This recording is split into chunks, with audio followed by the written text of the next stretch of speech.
Check कर लो जरा। जरा चेक कर लो। देखो।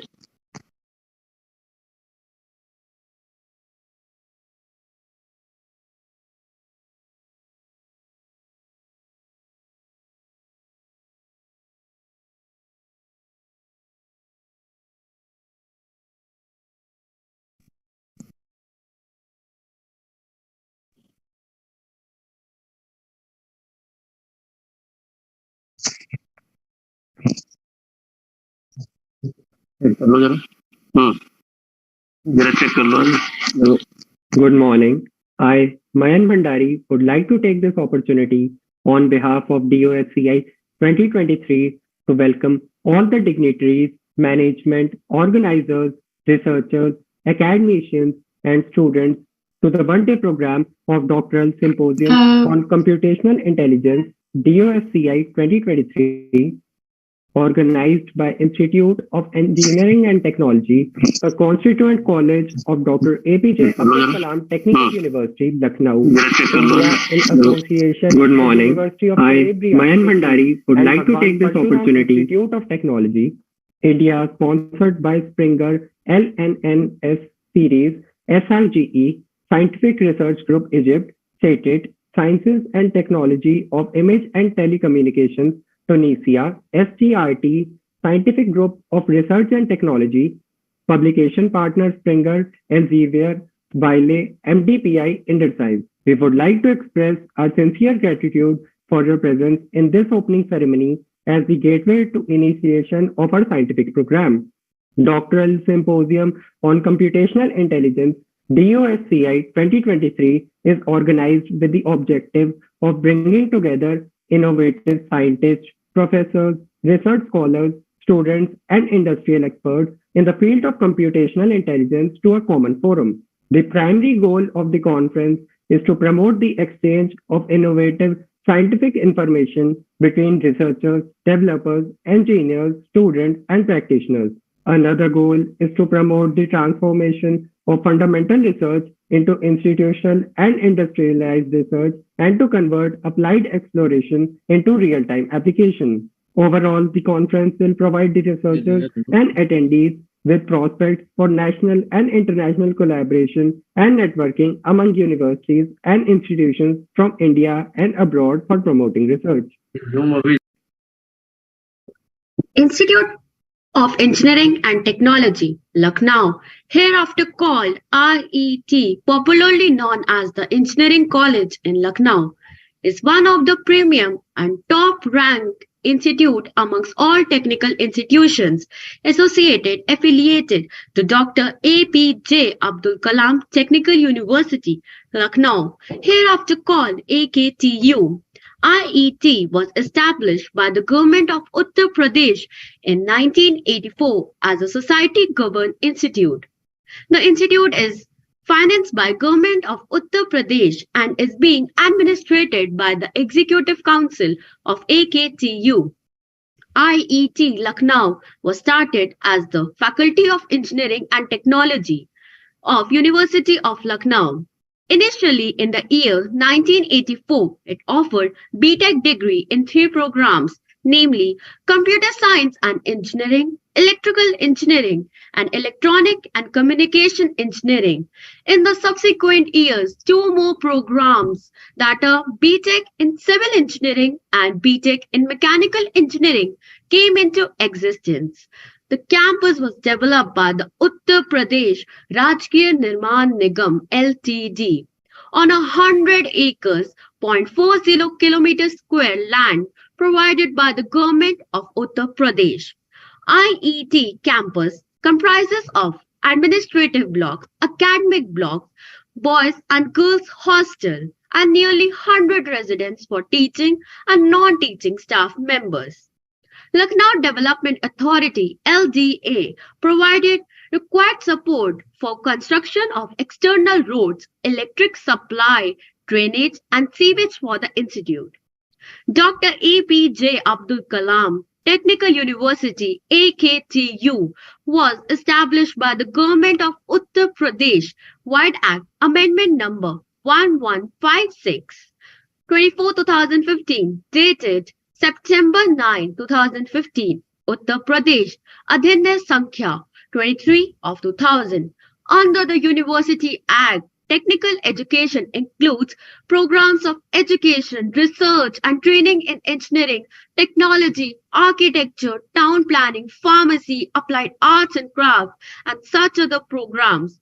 And area that the central government may in constitution with All India Council for Technical Education AICTE by notification in Gazette declared the university is affiliating in nature and its jurisdiction span the entire state of UP in affiliating BTech, MBA, MCA, BArch, BPharm, BHMCT, MTech and PhD programs in 756 colleges, institutions, imparting graduate, postgraduate and doctoral level training in all government and private institutions located all over UP in engineering, technology, architecture, pharmacy, hotel management and catering technology, as well as MBA and MCA programs. AKTU was reconstituted as Gautam Buddha Technical University, Lucknow, and Mahamaya Technical University, Noida, on 1st May 2010 through amendment of UP Government Wide Act number 05 of 2010. Subsequently, UP Government again combined the Gautam Buddha Technical University and Mahamaya Technical University with effect from 1st November 2013. Wide Amendment Act 21st of 2013 and reconstituted AKTU Lucknow. Taking this even further, I am overwhelmed to now welcome Dr. Ashish Khanna, Convener DOSCI 2022-23 to brief us about the conference.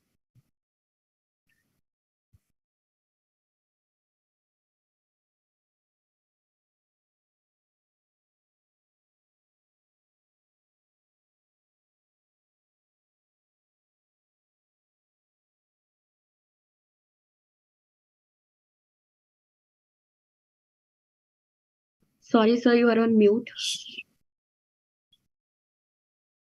Sir, please unmute.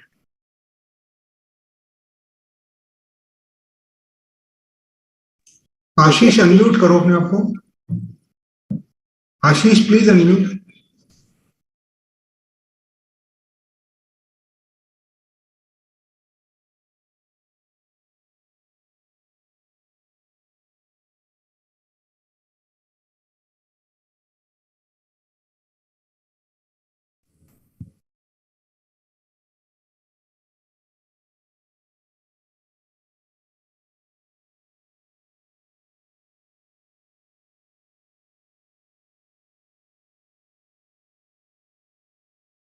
Sir, please you are on unmute. mute.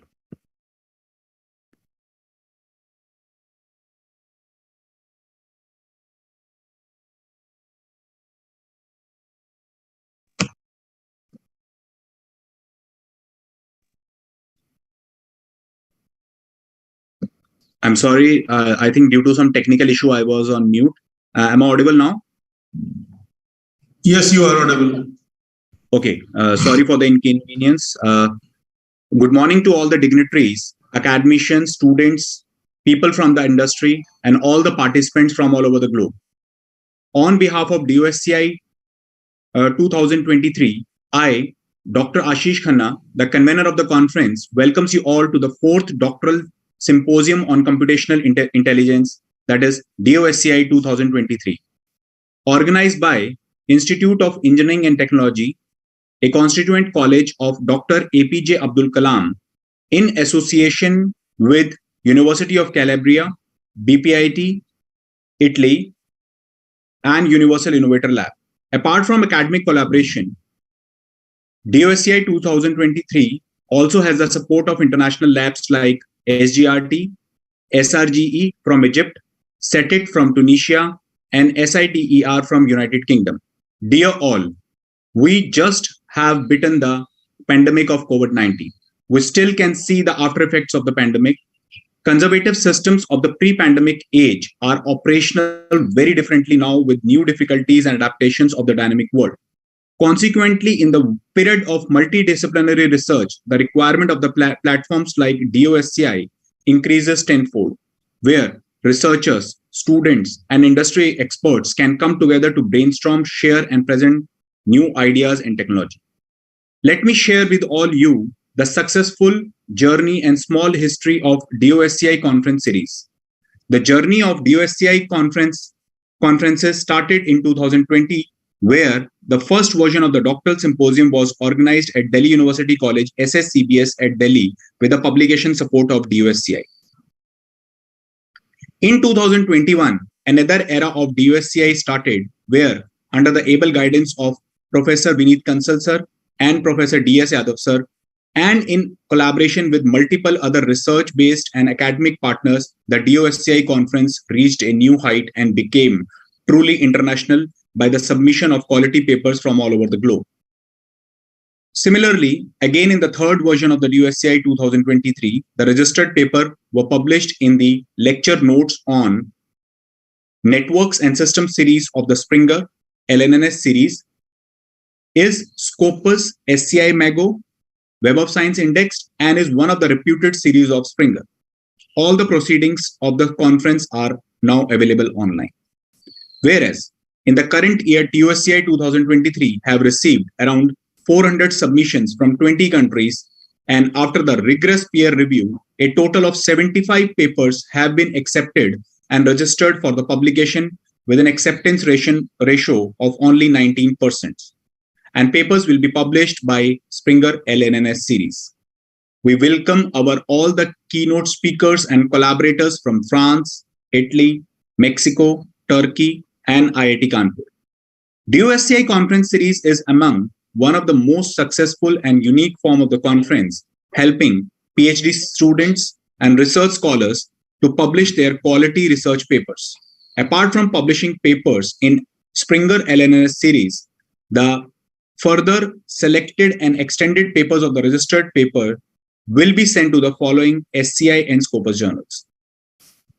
The name of the journals are IEEE Journal of Biomedical and Health Informatics, a SCI index journal with an impact factor of 5, above 5, Computer and Electrical Engineering of Elsewhere, a SCI index journal with an impact factor of 3.81, Expert System of Wiley, a SCI index journal with an impact factor of around 2.58. With this small history and information about DOSCI, I welcome all the dignitaries, authors, and attendees of the conference. Let us all enjoy sharing and gaining of the knowledge to develop new ideas for the human welfare and growth. Thank you. Over to you, Devanshi. Thank you so much for a wonderful address, sir. Now, I would like to call upon Professor Abhishek Swaroop, Symposium Chair, DOSCI 2023. Thank you. Am I audible? Yes, sir, you are audible. Warm good morning to one and all. I welcome Professor D.S. Yadav, my teacher and my senior, Professor Vineet Kansal, my friend, philosopher and guide, Dr. Ashish Khanna, Professor Y.N. Singh, and Professor Fortino from University of Calabria, other organizers, and all the participants. On behalf of BPIT and Doctoral Symposium, I welcome you once again for this auspicious event. Since last few years, Doctoral Symposium has gained prominence in the research arena because the field which it focuses on is computational intelligence, and the most talked about area in the computer science research is computational intelligence. So we have been receiving a good number of papers which are being scrutinized at a very tough review process. And as Dr. Ashish Khanna told, that selection ratio is very less, which shows the quality of the papers which are published through this doctoral symposium. So thank you once again. Thank you very much. Thank you so much, sir, for enlightening the audience. Next, I take the opportunity to call upon Professor Vineet Kansal, General Chair, DOSCI 2023. Thank you, Dipanshi.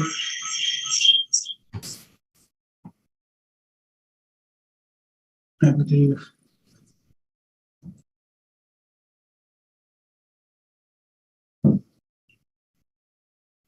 Thank you, Dipanshi, and my young students, all the participants, my colleagues at Department of Computer Science and Engineering at IIT Lucknow, and other fellow collaborative institutions, Professor Fortino, Professor Castillo, Professor Mishra from IIT Kanpur, Professor Vandana Sehgal, and dear researchers and colleagues who are the part of this conference. Now we are in a very, fortunate sequence of events when, we are going through the Amrit Kal of Azadi Ka Mahotsav, and we are going through the presidency of G20. And G20, when we are doing the presidency, our country doing the presidency of G20, and G20, which is, having the 90% of the share of the global GDP. And when we have the 80% of the global trade are being done by the G20 countries, and 2/3 of the population of the world is also residing in these G20 countries, which is working on a pragmatic global solutions of the well-being of the humankind. And the theme is the Vasudha Kutumbakam. So it's very, very pertinent when we look forward to find out this innovative solutions through a multidisciplinary, interdisciplinary approach. When you're talking about the computational intelligence, this computational intelligence is talking about sensing, understanding, learning, and to the thinking through, artificial intelligence. When we have been the students, in early 80s, we have been doing the course of artificial intelligence. And now in the era of 2030, when we are talking about artificial intelligence, it has become a buzzword. We are talking about machine learning and other things in a popular fashion. What has made it so popular? It is the algorithmic power, computational, well-being, and the intelligent algorithms. I think this is the time when we have to capitalize those innovations, those algorithms, and to look forward the basic ingredient of this computational intelligence, talking about neural networks, fuzzy systems, and the algorithms optimizations through this computational intelligence.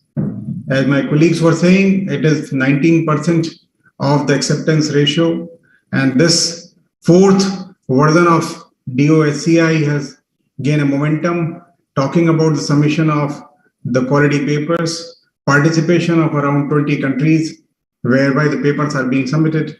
So it speaks about the quality and the spread and the width of this conference. I wish all the very best, and I'm sure the participants, the researchers who are making the presentations, deliberations, and would be learning through the keynote speakers would be a great learning for all of them, and it would be a great knowledge to their body of knowledge. I wish all the best, and thank you very much for inviting me. Thank you. Thank you so much, sir, for your kind words. Now I welcome Professor Y.N. Singh, Head, CSED, IET, Lucknow. May I audible? Yes, sir, you are audible. So a very good morning to all of you.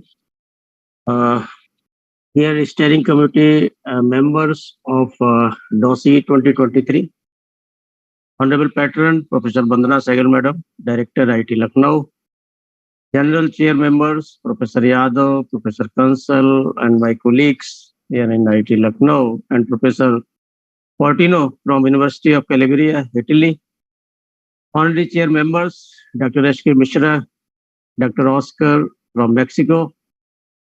Symposium Chair members, Dr. Abhishek from BPIT Delhi, Dr. Balas from Romania. Conveners, Dr. Ashish Khanna and Dr. Deepak Gupta from Indraprasth University, New Delhi.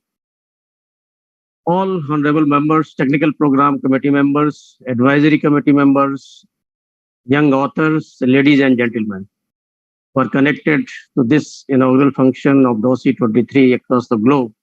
Very good morning to all of you. Firstly, Department of Computer Science and Engineering at Institute of Engineering and Technology welcomes you all in the 4th edition of Doctoral Symposium on Computational Intelligence that is being organized with BPIT Delhi in association with the University of Calabria, Italy. In my view, DOSI provides a good platform to young researchers to share their ideas, studies, novel results, and findings related to computational intelligence and the emerging technologies and its subdomains. As the theme of this symposium is very wide, therefore, I believe it opens a good space or enough space to a range of participations from across academia and industries. Rather, I would be very happy to see the researchers or the research findings submitted to this doctoral symposium who primarily address the issues that what we are facing in our day-to-day life. I would like to highlight few of them. For example, in healthcare, it is indeed a prime necessity of the society, means how this computational intelligence makes accessible, affordable, and quality healthcare across the globe. In particular, if we talk about the healthcare sections, then prediction of pandemics that are to be faced or that will be faced globally in the near future, as predicted by the most of the innovators, are the real need of today's researchers. For example, if we talk about the education sections, then how we can better use this computational intelligence for anywhere and anytime access of quality education. Once we see another area, for example, the smart cities, the smart mobility and transportation, nevertheless, the computational intelligence can have a wide role in efficient operations to control the urban activities. Or we can say the better urban resource optimizations. For example, if we talk about the intelligent traffic management, then how speedy and safer transportations could be possible with the help of computational intelligence or these advanced technologies.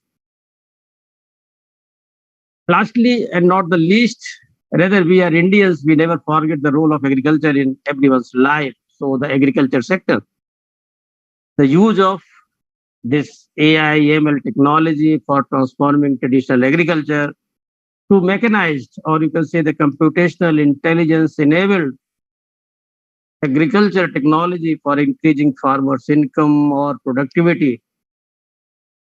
These are some, the prime necessities, along with what we call as the waste management. So these problems should be addressed by such type of platforms. And since it is a good opportunity here, since young brains or researchers are interacting and listening to us, they might do some work, or they might in fact currently engaged in these applications areas to solve these problems. So finally, before concluding or highlighting these applications, I would like to share you that we have a good intellectual bench of academics and researchers in our department at IIT Lucknow who are continuously working in different areas of computational intelligence. Therefore, I am pleased to offer that the next edition of this doctoral symposium should be held in our department and in the offline mode at IIT Lucknow. We would be happy to provide all necessary arrangements and supports for the incoming doctoral symposium. So thank you all for your patience. I wish to all young researchers and authors a very bright research career ahead. Goodbye. Thank you. Thank you so much, sir, for addressing the audience and enlightening them with your vision. Professor Giancarlo Fortino, University of Calabria, Italy, Distinguished Speaker, DOSI 2023. Due to some network issues, he is unable to join us, but he has sent his best wishes for the symposium.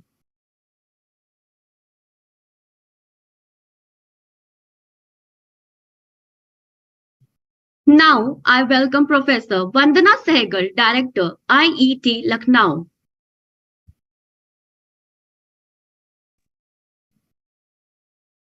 Good morning, everybody. I am honored to be part of this doctoral symposium on computational intelligence, which is with association with the University of Calabria, Italy. On this, I see this esteemed kind of gathering here today. I pay my, utmost humble respects to Professor S.K. Mishra, Professor Oscar Castellano from Mexico, Professor Fortiano, Professor Y.N. Singh, who's heading the CSED, then Professor Vineet Kansal, who's the General Chair of the DSOSI, Professor Abhishek Swaroop, who's the Symposium Chair, and of course the conveners, Dr. Khanna and Dr. Gupta. It's indeed really a pleasure that, such a, beautiful and such a, I think we need this kind of gatherings more and more. And I was hearing all of you, and you talked about how computational intelligence is being used all over the world. We are in this new world now. I'm an architect by profession, and I was taught in my college, to be more, we were more into creative kind of exercises. We were more doing work with hand.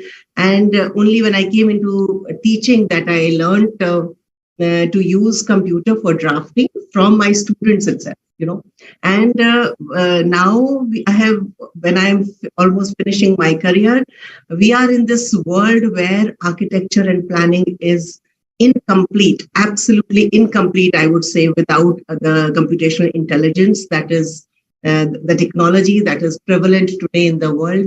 The world today cannot move without the help of this kind of system that are, and it has become almost mandatory for us also to be part of this knowledge system.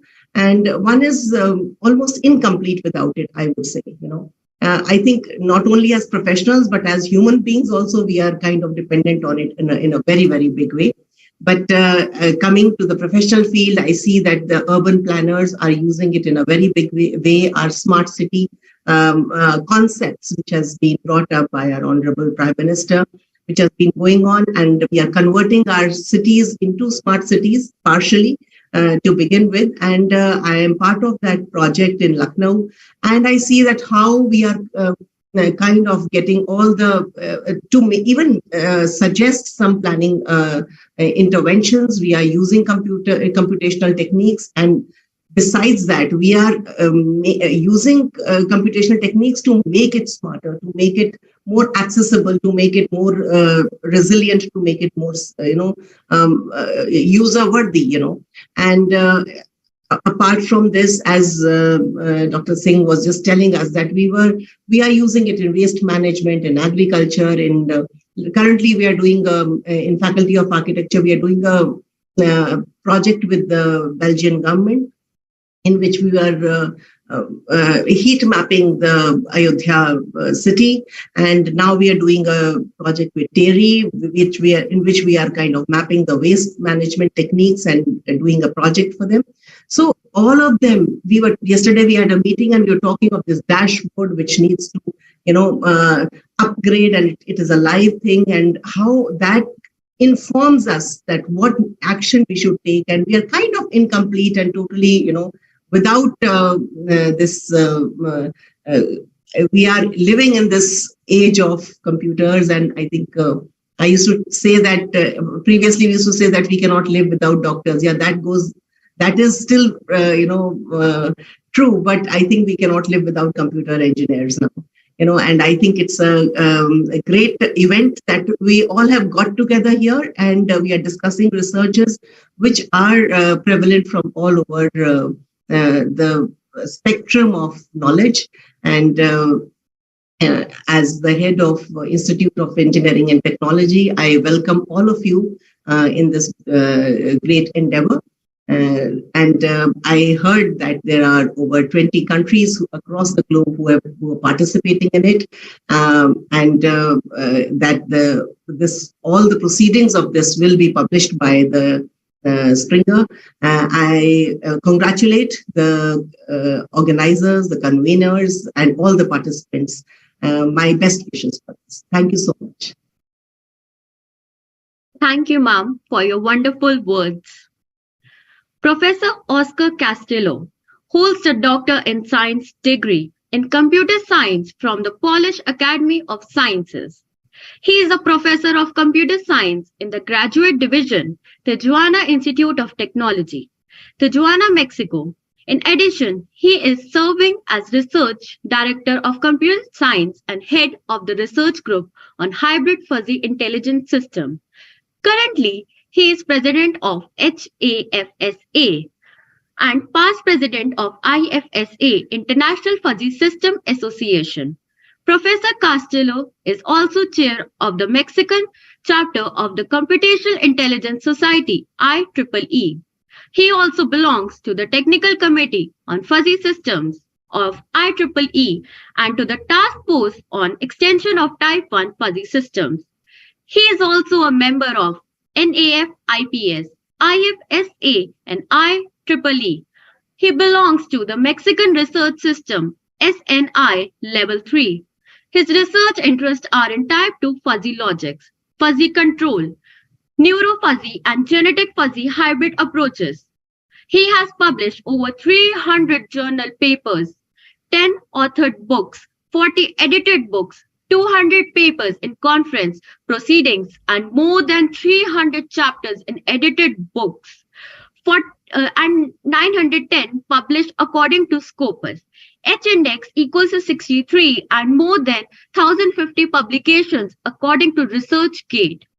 Finally, he has been elected IFSA Fellow in 2015 and MICAI Fellow Member in 2017. He has been recognized as highly cited research in 2017 and 18 by the Claritative Analyst because of having multiple highly cited papers in Web of Science. Due to his prior commitments, he is unable to join with us. Now, I would like to invite Dr. Parul Yadav ma'am to introduce our chief guest of the day, Professor S.K. Mishra sir, Distinguished Visiting Professor, Gangwal School of Medical Science and Technology, Indian Institute of Technology, Kanpur. Oh, thank you, Mayan. On behalf of IIT Lucknow and associating partners, I feel honored and privileged to welcome Professor S.K. Mishra sir as chief guest in the 4th Doctoral Symposium on Computational Intelligence in 2023. Professor Mishra is working as a distinguished visiting professor at the School of Medical Science and Technology at IIT Kanpur. And it is one of its kind institution in the country, and it is setting up the medical school to complete medtech system at IIT Kanpur. Which is working to recognize ways of improving and extending lives of effective humans, like developing a high quality and affordable artificial hearts, we can say. And his area of interest includes endocrine surgery and telemedicines and digital health. He has established an academic department of endocrine surgery and a school of telemedicine, both first of its kind in the country. He is fellow of National Academy of Medical Science. He is fellow of American College of Surgeons. He has been conducted several international development agency consultant in telemedicines like WHO, ITO, WB in the field of telemedicines. He has delivered several invited talks and orations in both national and international platforms. He has published around 230 PubMed index publications in endocrine and breast surgery and telemedicines.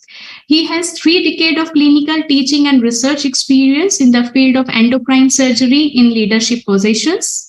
He has 2 decades of research development deployment experience in telemedicines and digital health technology and applications. So we all are eagerly waiting to hear your talk. So I invite you for your address to the gathering, and our gathering is actually comprising of UG and PG students, research scholars, young aspirants, faculty members, and many more. So, sir, this is we are waiting for your address. Thank you, sir. Thank you, Parul. Can you hear me? Yes, sir. Okay, I'm speaking in the computer audio. Maybe it will not be so clear. Let me know. First of all, I thanks IET principal and director and all the organizers of this event and all other institutions affiliated to this event for inviting me. I'm an odd man, I think, among the group of the engineers, but nonetheless, today we cannot live in isolated world. We need to join hands. And today I'll just share some of my experience in the last 2 decades of my involvement with IT networks and communications, bringing the health into the forefront of healthcare. So first of all, I must give my regards to all the honorable professors and scientists who are here in this event, and my dear students and research scholars. And I find really interesting of this event because being an academic institution, I realize how important it is to have interactions with the students and fellow colleagues in your area of work. Here, the only drawback we felt that we don't have any physical presence, so that would have given more opportunity for more interactions. So I think what Professor Singh has mentioned that they're planning for the future for physical event, that will be more very, very fruitful. So I'll just introduce a little bit of my role now in IIT. You might have heard I'm from IIT. So I'm in IIT in a specific purpose. I finished my surgical career and academic career in AGP Lucknow in the year 2021. So I was asked to help IIT Kanpur to help them to set up a center of excellence in telemedicine and healthcare robotics. Besides, there are other center of excellences are there around 11 in number. Some of them are very relevant for today's topic, like clinical AI and also non-invasive medical imaging, etc., where there's a lot of AI component is there for automated diagnosis. This school that Dr. Parul has referred is very unique of its kind, where the technological institutes are setting up hospitals. This is not the first of its kind. The first was in IIT Kharagpur. They have not yet launched any MBBS courses. Then came the IIT Kanpur. The IIT Kanpur concept is again replicated in IIC in Bangalore. They are also setting up a super specialty hospital converging with technology. And some more are also going to come. This idea may be new for India, but this is working abroad for many years now. Talk of MIT and Harvard or any other institutes in UK, also there are many such institutes. We need to join hands. So I'll just give some of the examples how it is important for health sector. My presentation will be totally sharing my thoughts, some of the work I have done, and what is the future of converging engineers with the doctors and also the other fields of science. So next to the point I would like to discuss is that how important it is to think about bringing in some of the technology. What my previous speakers have already said in the healthcare is not only the IT started for this computational intelligence itself topic. It's not new actually. It's quite old as far as I understand this. But now today we are carrying an intelligent computer in our pocket. That is a mobile phone, which is going to very, very powerful in the coming years. And the recent thing that we have come up is the technology tool is the chat GPT, and corporate war is going on between two big companies. So this is the future. This is going to happen, and we have to live with it and choose what is required for us, and we should use it. Now, I'd like to say that I'm a trained as a surgeon. I've been practicing surgery for more than 3 decades. And I realized this technology's requirement when I was sometime going through 1999 And I saw that some of technology went to the France, how video conference is going to connect the teachers with the students. So that's my starting point coming into the technology of IT and network.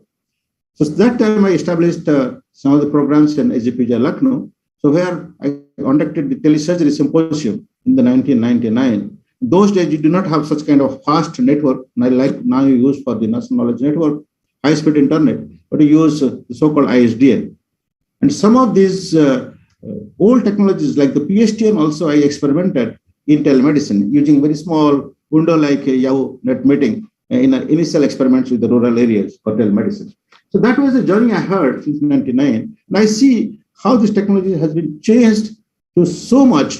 Now, everything we talk about our life, not only medicine, health, same thing Madam has told about the smart city, etc. We are also involved in the smart city, in the smart telemedicine. So this is part of our day-to-day life, wherever, whichever service area you go or whichever area you look at it. Now, I felt the need for addressing some of the issues that is being currently talked about in the health and how it is going to make the healthcare scenario totally different in the coming years and how it's important for us to accept some of those. And ma'am has said that we cannot live without doctors. Certainly, we have to live with the doctors, but not with the doctors with a lack of knowledge and not adapting technology. That is very important. The doctor may be having less knowledge, but should have an assistant with that, like you have the intelligent systems with them to help them to make a decision or diagnosis. So coming to the domain of the computational intelligence, I reached the relevance when I was asked chair a committee in the hospital at SGPJ and look at the enormous amount of data, how to really archive data and do analysis. That is my first point of interaction that we call today as big data. And it is now thought about that the big data is going to play a very big role in the health sector. But I heard some of the paper in the year 2020 that it is estimated that the potential of health data is going to reach the 2,314 exabytes by 2020. As you all know, the traditional data analysis techniques are unsuitable to extract useful information for such vast amount of data to make some impression or decision making in the healthcare and public health especially. So that's not possible without the help of the tools that we are talking of, machine learning, all these things have been talked about now. So now we have to depend on the technology in addition to the human expertise. And the computational models in creating disease models, it's very modern nowadays, because in the medical research, we need to do experiments in the animals or in the human beings, clinical trials. Now the thing is going for totally digital twins. We can make a digital twin of a particular disease, or even you can hospital, IT also can make a digital twin of its own. So like you're of that. So digital twins is a concept that is coming up. It's basically based on this kind of stimulation. You can make a mathematical models of a particular disease, and you can also do some experiment and get out of this impression.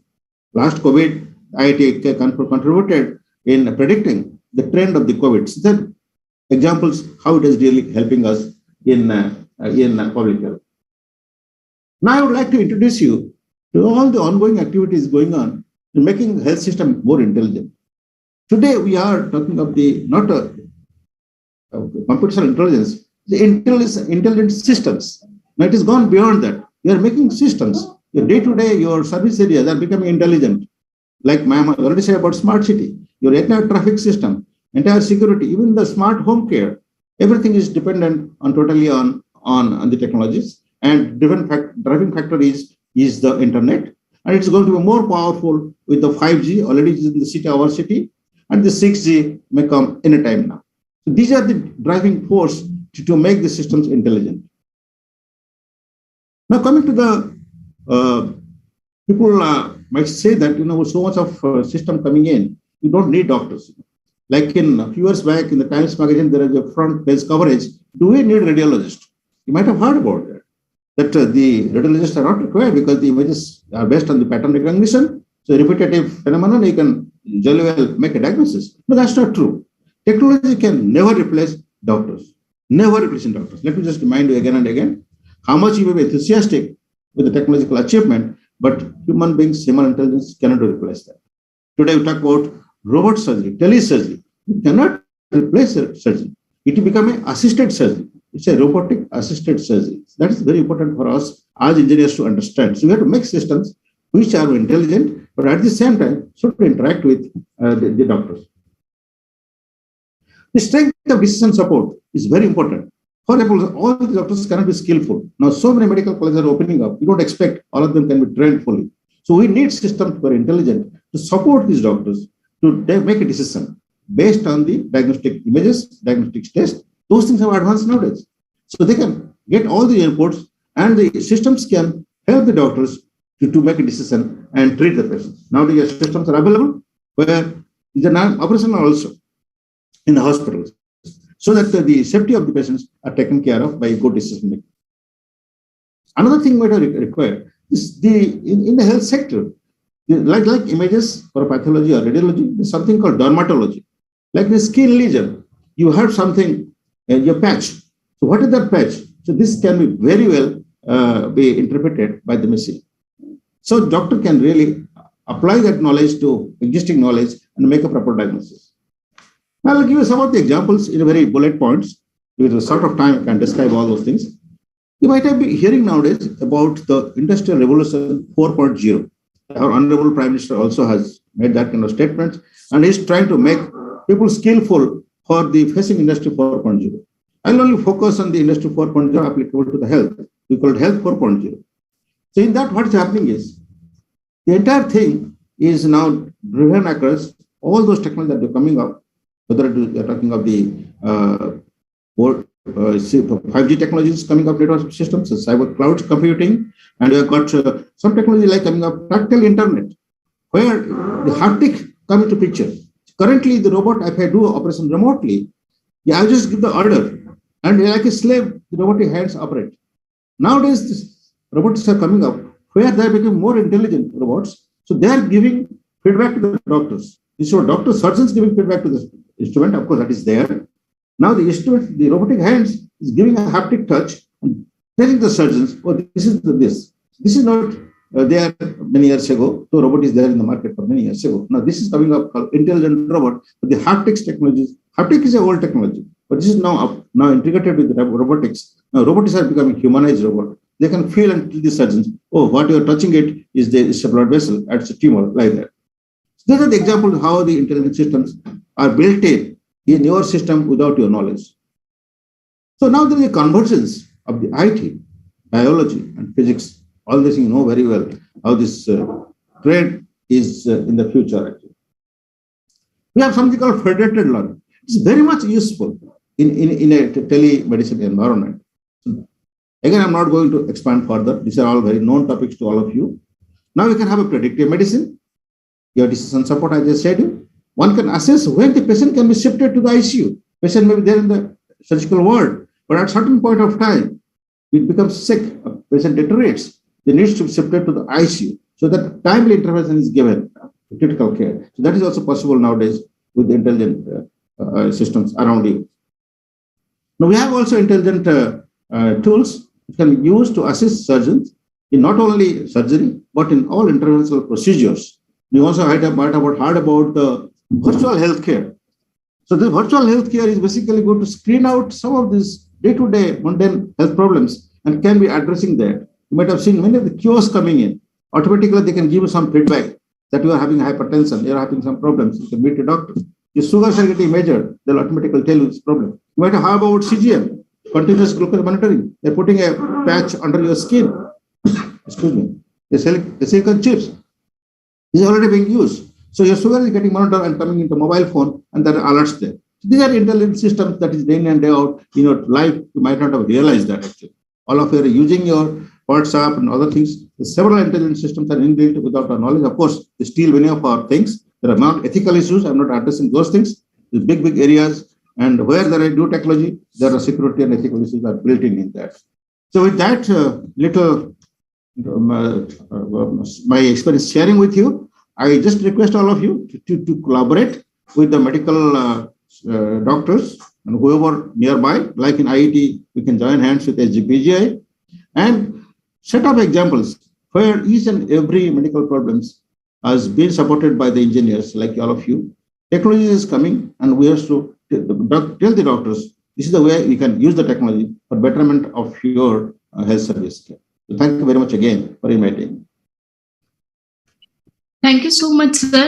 Your talk is really informative and knowledgeable for highlighting how IT and health system can work together. You open new dimensions for research for all young aspirants that have joined this conference. And you highlighted that applications not only in architecture, but like in dermatology section and surgery assistant tool, like using robotics. And some interesting point out like how doctor and robotic surgeon can work together in OT or in consultation field. And it's very interesting to know that the intelligent device can suggest us when we can shift a patient to ICU. So these are very interesting, knowledgeable and motivational applications where the IT and healthcare systems can work together. Thank you so much, sir, for your valuable time, address, and the knowledge that you shared over here and your experience. Thank you so much, sir. Welcome. Thank you so much, sir. Next, I take this opportunity to call upon Dr. Deepak Gupta, Joint Convener, DOSCI 2023, to deliver the vote of thanks. Thank you, ma'am, for inviting me. It is an honor for me to give vote of thanks. DOSCI 2023 have received more than 400 papers, and after a peer review process, we are able to accept only 75 papers with an acceptance rate of 19%. DOSCI 2023 have submissions from 20 countries, which makes it a truly international symposium. On behalf of organizing committee of Doctoral Symposium on Computational Intelligence, DOSCI 2023, I extend my heartfelt gratitude to the governing management, faculties, staff, and students of organizing institutes, Institute of Engineering and Technology, Constitute Institute of Dr. APJ Abdul Kalam Technical University, Lucknow, University of Calabria, Italy, and Bhagwan Parchuram Institute of Technology, the keynote speakers from US, Italy, France, Mexico, and Turkey, our panelists, delegates, session chairs, paper presenters, and participants of these countries from 20 countries. The presence of our esteemed delegate, Professor S.K. Mishra, sir, a chief guest of DOSCI, and distinguished visiting professor, IIT Kanpur, guest of honor, Professor Oscar Castillo, Tijuana Institute of Technology, Mexico, Professor Vandana Sehgal, Director IET, Professor Vineet Kansal, General Chair and Professor IET, Professor Y.N. Singh, HOD CSE Department IET, and Professor Giancarlo Fortino, General Chair from University of Calabria, Italy, Professor D.S. Yadav, and Professor Abhishek Sarup during the conference is a further testimony to our sincere pursuit to achieve nothing less than the best, who have long trail of success behind them. I would like to thank our keynote speakers, Dr. Utku Kosh from Süleyman Demirel University, Turkey, Dr. Neeraj Kumar Singh from University of France. We are grateful to them for accepting the invitation to take part in DOSCI 2023 and share their expertise and knowledge on the topic with the participant of this symposium. I would like to thank our sponsors, student volunteers, reviewers, authors, and publication partner for their constant support in organizing this symposium.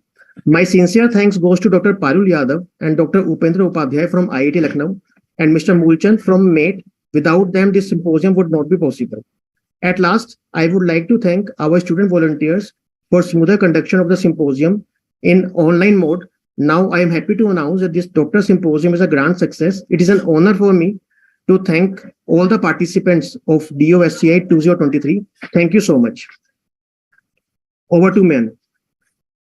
Thank you, sir, for delivering the vote of thanks. With this, we will be moving ahead with our keynote speeches. We have with us our keynote speaker who will be enlightening the audience, Dr. Utku Koç, Süleyman Demirel University, Turkey. Dr. Utku Koç received the BS degree in 2008 from Computer Education of Gazi University, Turkey as a faculty valedictorian. He received MS degree in 2010 from Afyon Kocatepe University, Turkey. in the field of computer and DF PhD degree in 2017 from Selçuk University, Turkey, in the field of computer engineering. Between 2009 and 2011, he has worked as a research assistant in Afyon Kocatepe University. Following, he has also worked as a lecturer and vocational school vice director in Afyon Kocatepe University between 2011 and 2012. As a lecturer and a research center director in USAC University between 2012 and 2017, and as an assistant professor in Suleiman Demirel University between 2017 and 2019. Currently, he is an associate professor in Suleiman Demirel University, Turkey. He has more than 100 publications, including articles, authored and edited books, proceedings, and reports. He is also one of the series editors of Biomedical and Robotics Healthcare series by CRC Press. His research interests include artificial intelligence, machine ethics, artificial intelligence safety, optimization, the chaos theory, distance education, e-learning, computer education, and computer science. I invite you, sir. Thank you very much, dear Mayan. I hope you can be hearing me well enough. Good afternoon to everybody. Welcome to my session and welcome to such a valuable event of the DOSCI 2023. I'd like to thank to my friends, colleagues, dear Dr. Deepak Gupta and Dr. Ashish Khanna for their kind invitation for me to hold such a keynote speech at a valuable event. And I'd like to send my all thanks to dear valuable professors realizing their valuable keynote speech and contributions in the DOSCI 2023. And eventually, I would like to also thank to all dear friends and dear valuable staff, dear students, and everybody who is having great efforts to realizing the DOSCI 2023. Yes, so in order to use our time more efficiently, dear friends, I'd like to share my screen immediately. So I hope you will enjoy my session, which is based on the future of cybersecurity with artificial intelligence. I hope that will be a very nice topic here for the audience, for especially when we think about that our event is based on that doctoral symposium, which is having great the opening, the potential for the opening minds for everybody who will be thinking about what to realize in the context of the future time period when we think about the intense advancements in terms of the technological world, as you know, dear friends, and as you know, the AI on the other side, or the cybersecurity, or maybe IoT, or maybe many other upcoming technological occurrences are critical at this point. So it is just that's very important to be talking about all of them. And I'd like to kindly just take your attention to the cybersecurity and its future when we consider the artificial intelligence. Okay, let me to also start my presentation. Okay, I'd like to also send my thanks to all contributing institutions worldwide, dear friends. You are all having a great chance to have the most recent knowledge from the experts around the world. And I'd like to thank again for realizing such a valuable event, and looking forward to being a part in the upcoming events, of course, dear friends. And so let me to express the presentation content. Of course, I will be talking briefly about what is the cybersecurity. I will just ensure a brief introduction to the concept of the cybersecurity. And after that, as you know, the cyber world and even cyber wars are just very critical topics here when we consider even the present state of the world, and when we consider the upcoming many advancements in terms of the computational background, computational tools. We need to be thinking about the future of the cyber world. So first of all, we need to be making a definition for the concept of the cyber world, of course, dear friends. And I'd like to make a connection with AI, artificial intelligence, and with the future perspectives, and talking about open problems, and giving some ideas or references to some of the suggested sources. I will be finalizing my presentation, and I will be taking your questions at the end. So, dear friends, dear Mayan just made a kind introduction for me, so I'm passing here. I'd like to just say that you are all welcome to visit my academic profiles as well as my personal website to be getting more information about my up-to-date research activities. So you are all welcome to visit my profiles in this manner. So, of course, you are all welcome to visit Turkey. I'm located here currently, as you can see, in the city of Sparta. My hometown is the Afyon. As you know, in the last a few weeks ago, we had a terrible earthquake disaster in around that eastern side of Turkey. So, as the country, we are trying to be just solving our problems in this manner. We are still in the emergency state. So, whilst Turkey is still in that's the context of the especially all regions, as you can see. It's a beautiful city with all of the cities, so you are all welcome to visit our country. Always, dear friends, you are welcome to visit my institution, Süleyman Demirel University, which is located in the city of Sparta with a region of the lakes. We are famous with the roses and also some green areas, and we have even a town which is called as Eğirdir. It is something like an island, as you can see. So you are all welcome to visit my current city, especially, dear friends. And my hometown, Afyonkarahisar, in the longer term, is the starting point of the independence war of Turkey. So there's a big historical castle in the middle of the city. So if you would like to see some places, historical places in the middle of the Turkey, so you are all welcome to visit my hometown also. And I'd like to give us a brief information about my university as well as my department, dear friends. As you can see, the rose is already appearing in the logo of our university. Süleyman Demirel University is a public university located in the city of Sparta. For around 3 to 4 years or 5 years, around 5 years, we also have been another university in the city of Sparta. But the first public university in the city of Sparta is Süleyman Demirel University. We have around 70,000 students, and our institution is known as a large academic institution in Turkey. We are famous with the agricultural research, medicine, engineering, and business sciences here. And of course, you are all welcome to visit our university, and especially our department of computer engineering.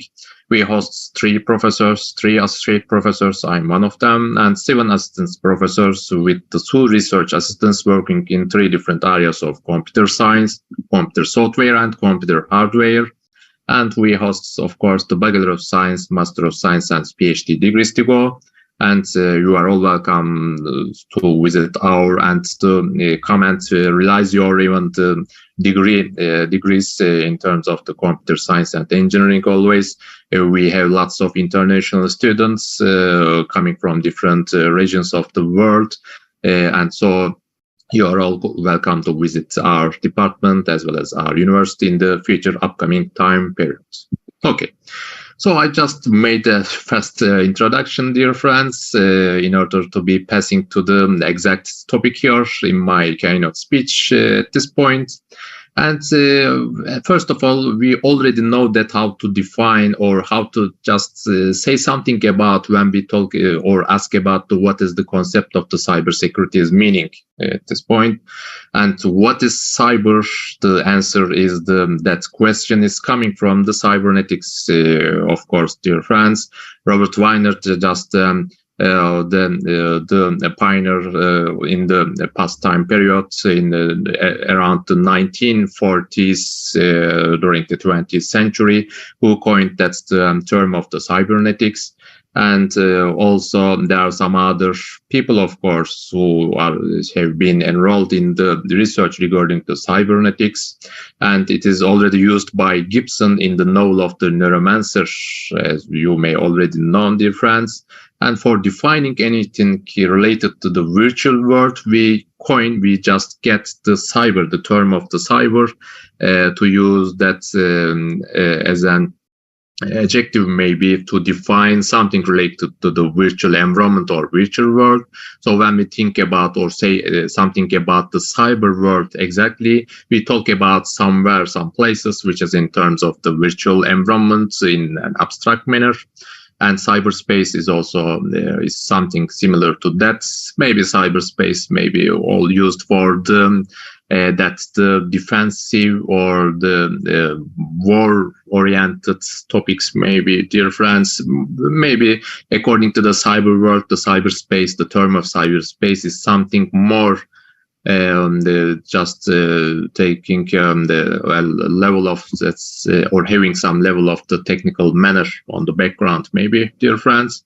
But cyber world, cyberspace, cyber environment are all going towards the similar way when we think about the current, present, and the future world states, of course. And when we combine the term of the security with the cyber, we mean that it is it's a security belonging to the digital systems. And we consider both hardware and software side, of course, and it is all related to the both dark and light side, because we know that there is cyber pirates, as you know, and there are some also the ethical hackers like Jedis and Siths in the Star Wars, as you know.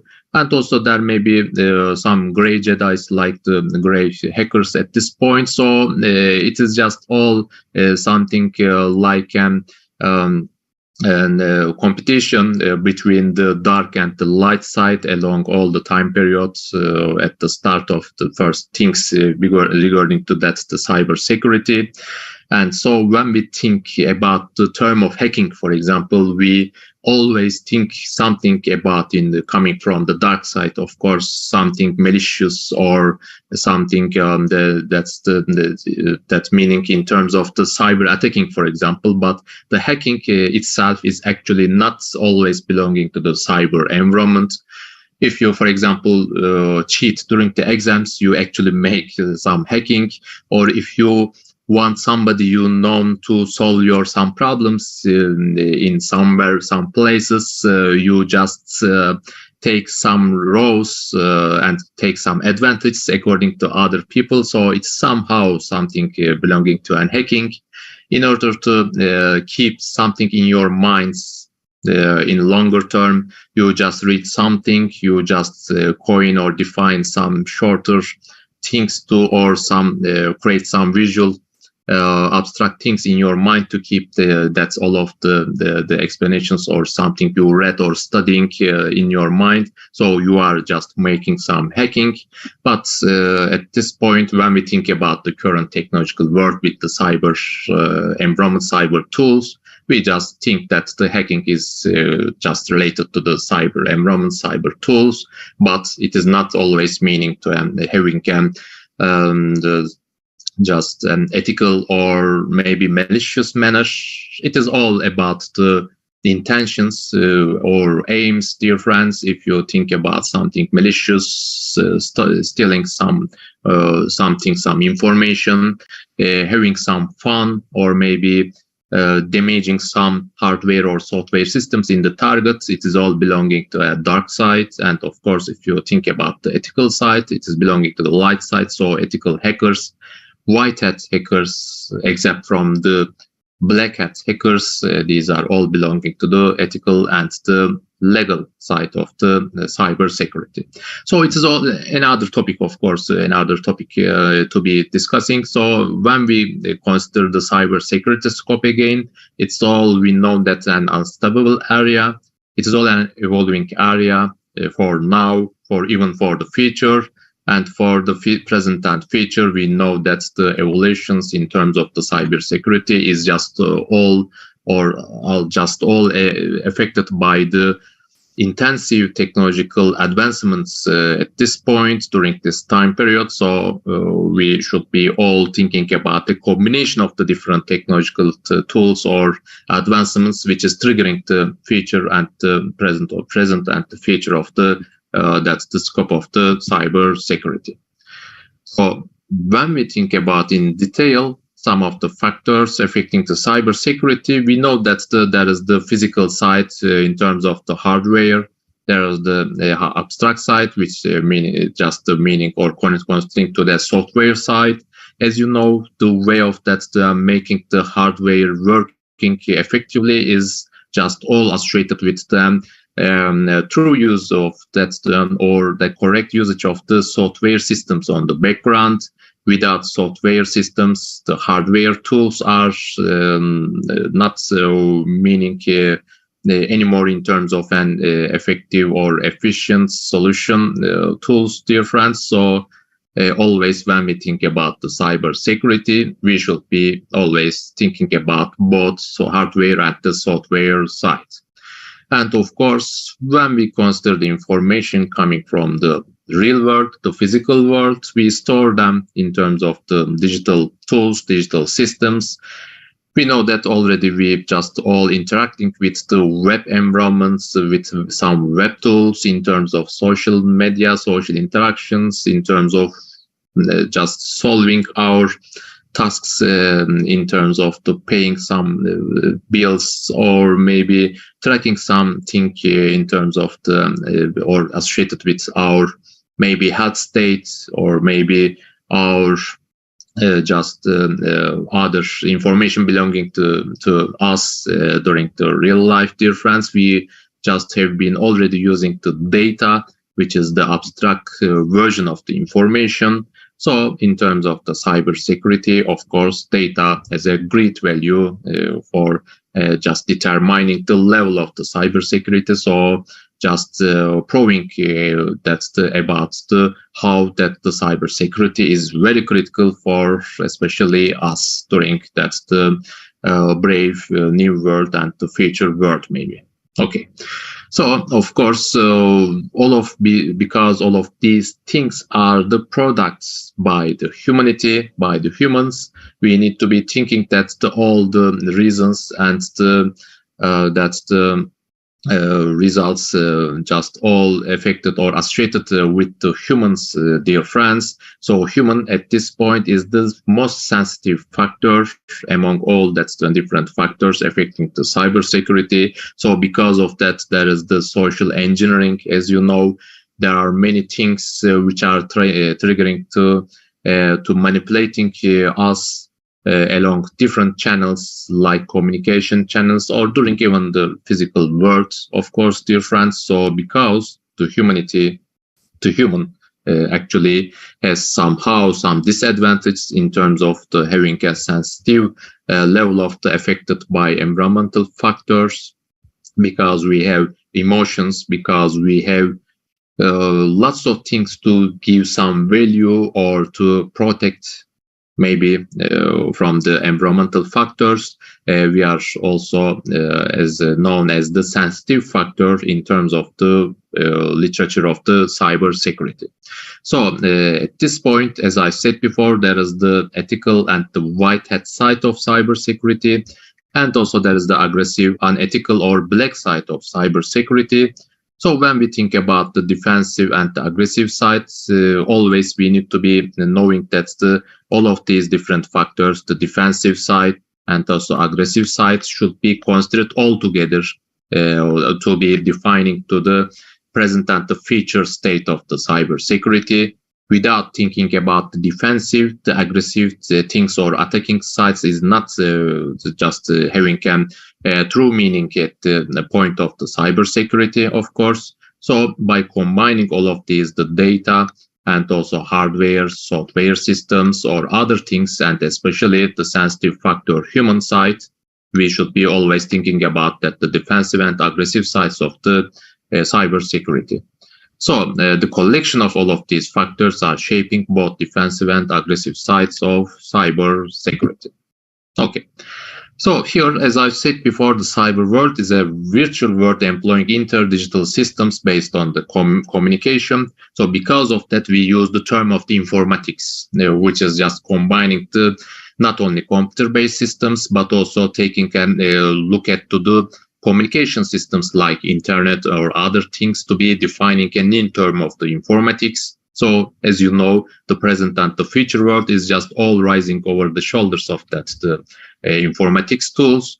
So, especially in the last periods, coming from the last periods of the 20th century, we now, during the 2020s, we feel that there is an intensive critical contributions of that the informatics tools to be shaping, especially belonging to the digital transformation, especially it is affecting the way of the companies in terms of just a matter of life and death, as you know, dear friends. So it is all critical, not only, of course, for the companies or just the such firms, dear friends. It's all effective and important for us as the citizens of the world, as you know. So the digital transformation has a critical point here for the shaping of that the present and the future state of the cyber world.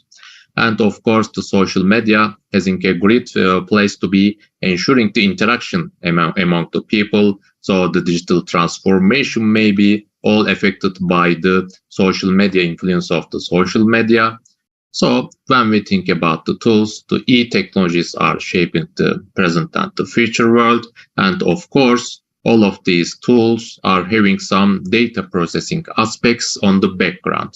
So the data processing aspects are somehow the results or products by the humanity, as you know, because there is the human at this point. Actually, all of these things are belonging to the human, but the data processing aspects, all the algorithms or other things are all produced by the human with the technological components, which is already produced by the human. We need to be considering some bugs, some disadvantage, some malicious or maybe some vulnerabilities, malicious factors or just vulnerabilities which are just manipulated by the malicious intentions by the dark side. Especially, we should be considering more and more about the cyber world and the future states, which will be just affecting our maybe practical life, daily life. So because as long as our future world will be more connected with the cyber world, we should be all considering a new operation zone, which is called as the 5th operation zone nowadays. As you know, when we think about the wars, unfortunately, the wars is maybe very just dangerous and unfortunately a bad thing as associated with the humanity, dear friends. The wars are held or just done in terms of land as the one operation zone. The air is another zone. The navy, the seas, the navy is another zone. As you know, there is the space. Not now, for now, maybe we see lots of wars or some wars which is held in terms of the, like a science fiction movie, when we think about the space, but there's somehow Cold War, maybe some competitions among different countries like USA, like European countries, or even China or India. As you know, dear friends, there are lots of satellites. The countries are trying to have some advantage with the communication cycle in terms of space. This is somehow some competition, maybe not at the level of the Cold War, but the future may be all associated with somehow some more dangerous things in terms of the space, as long as the humanity unfortunately has such bad intentions in terms of the creating the war at this point. So in addition to all of these, the 4 different operation zones, the new operation zone is just called as the cyber world. So at this point, starting from this point, we just reached to the term of the cyber world, which is connected with the cyber world, dear friends. So the cyber world is actually not something like you are trying to hacking the computer belonging to your ex-boyfriend or girlfriend. Actually, dear friends, it is not something between two people in terms of the out of the and general just the usage of the traditional usage of the the computer systems, for example. It is all between countries. So in order to use the term of the cyber wars, you should be having more than somebody like your ex-girl or boyfriend, or somebody you are just trying to manipulate or apply some malicious things, maybe for even some funny objectives. So it should be between the countries. So even in present time, as you know, there are many hackers or cyber pirates, or just we can be says that the cyber hackers who are just trying to attacking and manipulating the critical infrastructure tools or cyber background, cyber tools, which is just belonging to a strategical the infrastructure of a country. So the cyber world is just all between countries. According to conventional wars, it is at light speed. Of course, it is having low cost. When we think about the conventional wars, you just spend less money. At least, of course, there are lots of computational resources to do exact cyber wars, of course, but it is still less requiring less money when you think about the warships and fighters, jet fighters, or tanks, or other things, as you know, dear friends. So it is still having a low cost when we think about the conventional wars. And it's having more destructive results. Of course, the physical war, the conventional wars, just maybe having just many effects at the end, physical effects at the end. But if you use computational cyber security oriented tools or cyber tools effectively, you may be even having or causing a country to be totally being in a passive mode when you attack or disable some critical infrastructure and causing some problems like having no electricity, having no connection to the healthcare services, or other things are very critical, as you know. So in time, it's maybe causing them more and more destructive results. So of course, that's the cyber wars at this point as a very critical influence when we think about that. That's the concept of that feature. And diversity in the results are more when we think about the conventional wars, and it is multidimensional. It's undetectable. For example, when you think about the physical wars or conventional wars, you see the guns, you see the effects, the results. But cyber wars may be on the background. So you may be, as long as it is also at light speed, of course, you may be seeing the results only, not the active period, maybe. So it is having such feature, and it's all abstract when we think about all the exact war-oriented activities in the cyber world. So according to that's the conventional or physical wars, it is in terms of it's called as an abstract manner. But of course, its results may be or not maybe will be totally affecting the physical world. Okay. So when we think about the AI side, as you know, the AI, the artificial intelligence, is all connected with everything in today. From the healthcare services to everything, to transportation, to every data processing oriented activities, as you know. So it will be all connected with the cyber wars in the future, maybe in the near future, or maybe in present time. We may be thinking about there are lots of research on the background, which is just in the intersection of the cyber wars and AI. So as long as they are all belonging to somehow some privacy, belonging to nations, of course, we may be not hearing totally everything about such the research, but there are already some research, as you know, and we still should be thinking about the cyber wars as connected with the AI. So when we think about the Brave Smart World, just consider that you are all surrounded by the sensors, IoT systems, IoT tools, and on the background, there will be the ambient intelligence, as you know. So the AI will be very critical for the shaping of the not only present time, but also future state of the cyber world.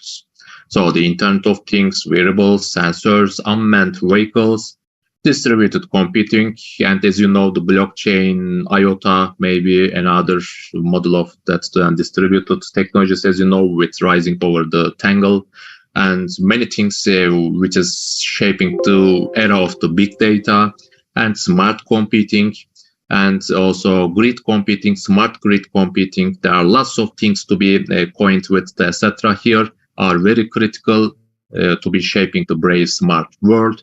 And when we consider all of these things, we need to be thinking about AI, which is just shaping the future of the cyber worlds. Because cyber worlds, in terms of the nations, will be all affecting everything at this point when we think about the war between two or more countries. And maybe the war at this point is not will be something like between only two countries.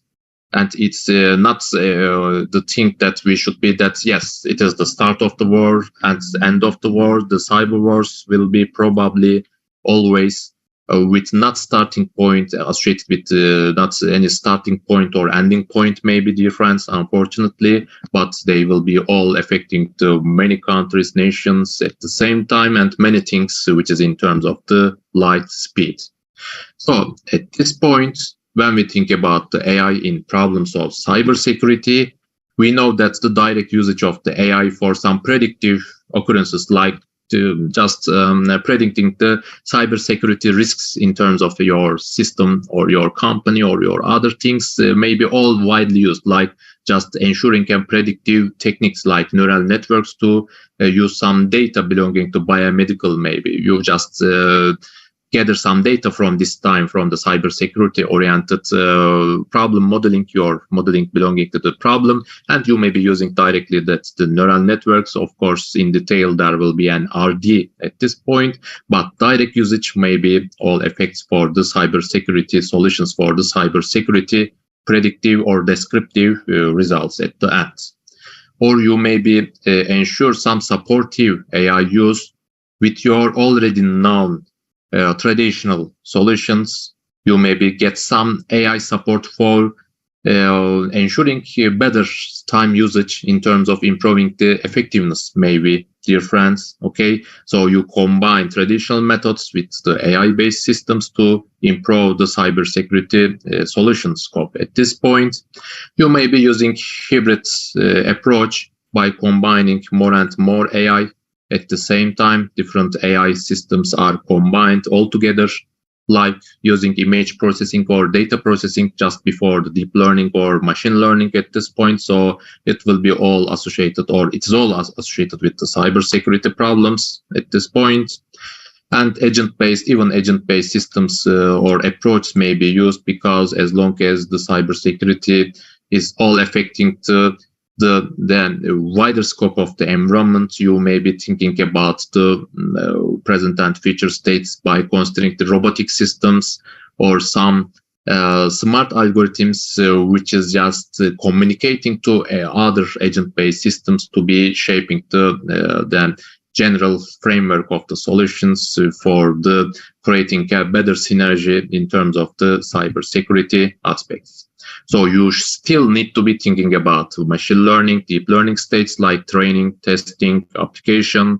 You need to be thinking about the data, which types of data you will be used. So as long as we think about the big data, this is a big problem, of course, dear friends. And you need to be how to train your models. You need to how to model your problem, as long as the cybersecurity is something more belonging to many things at the same time, like a chaotic problem formation.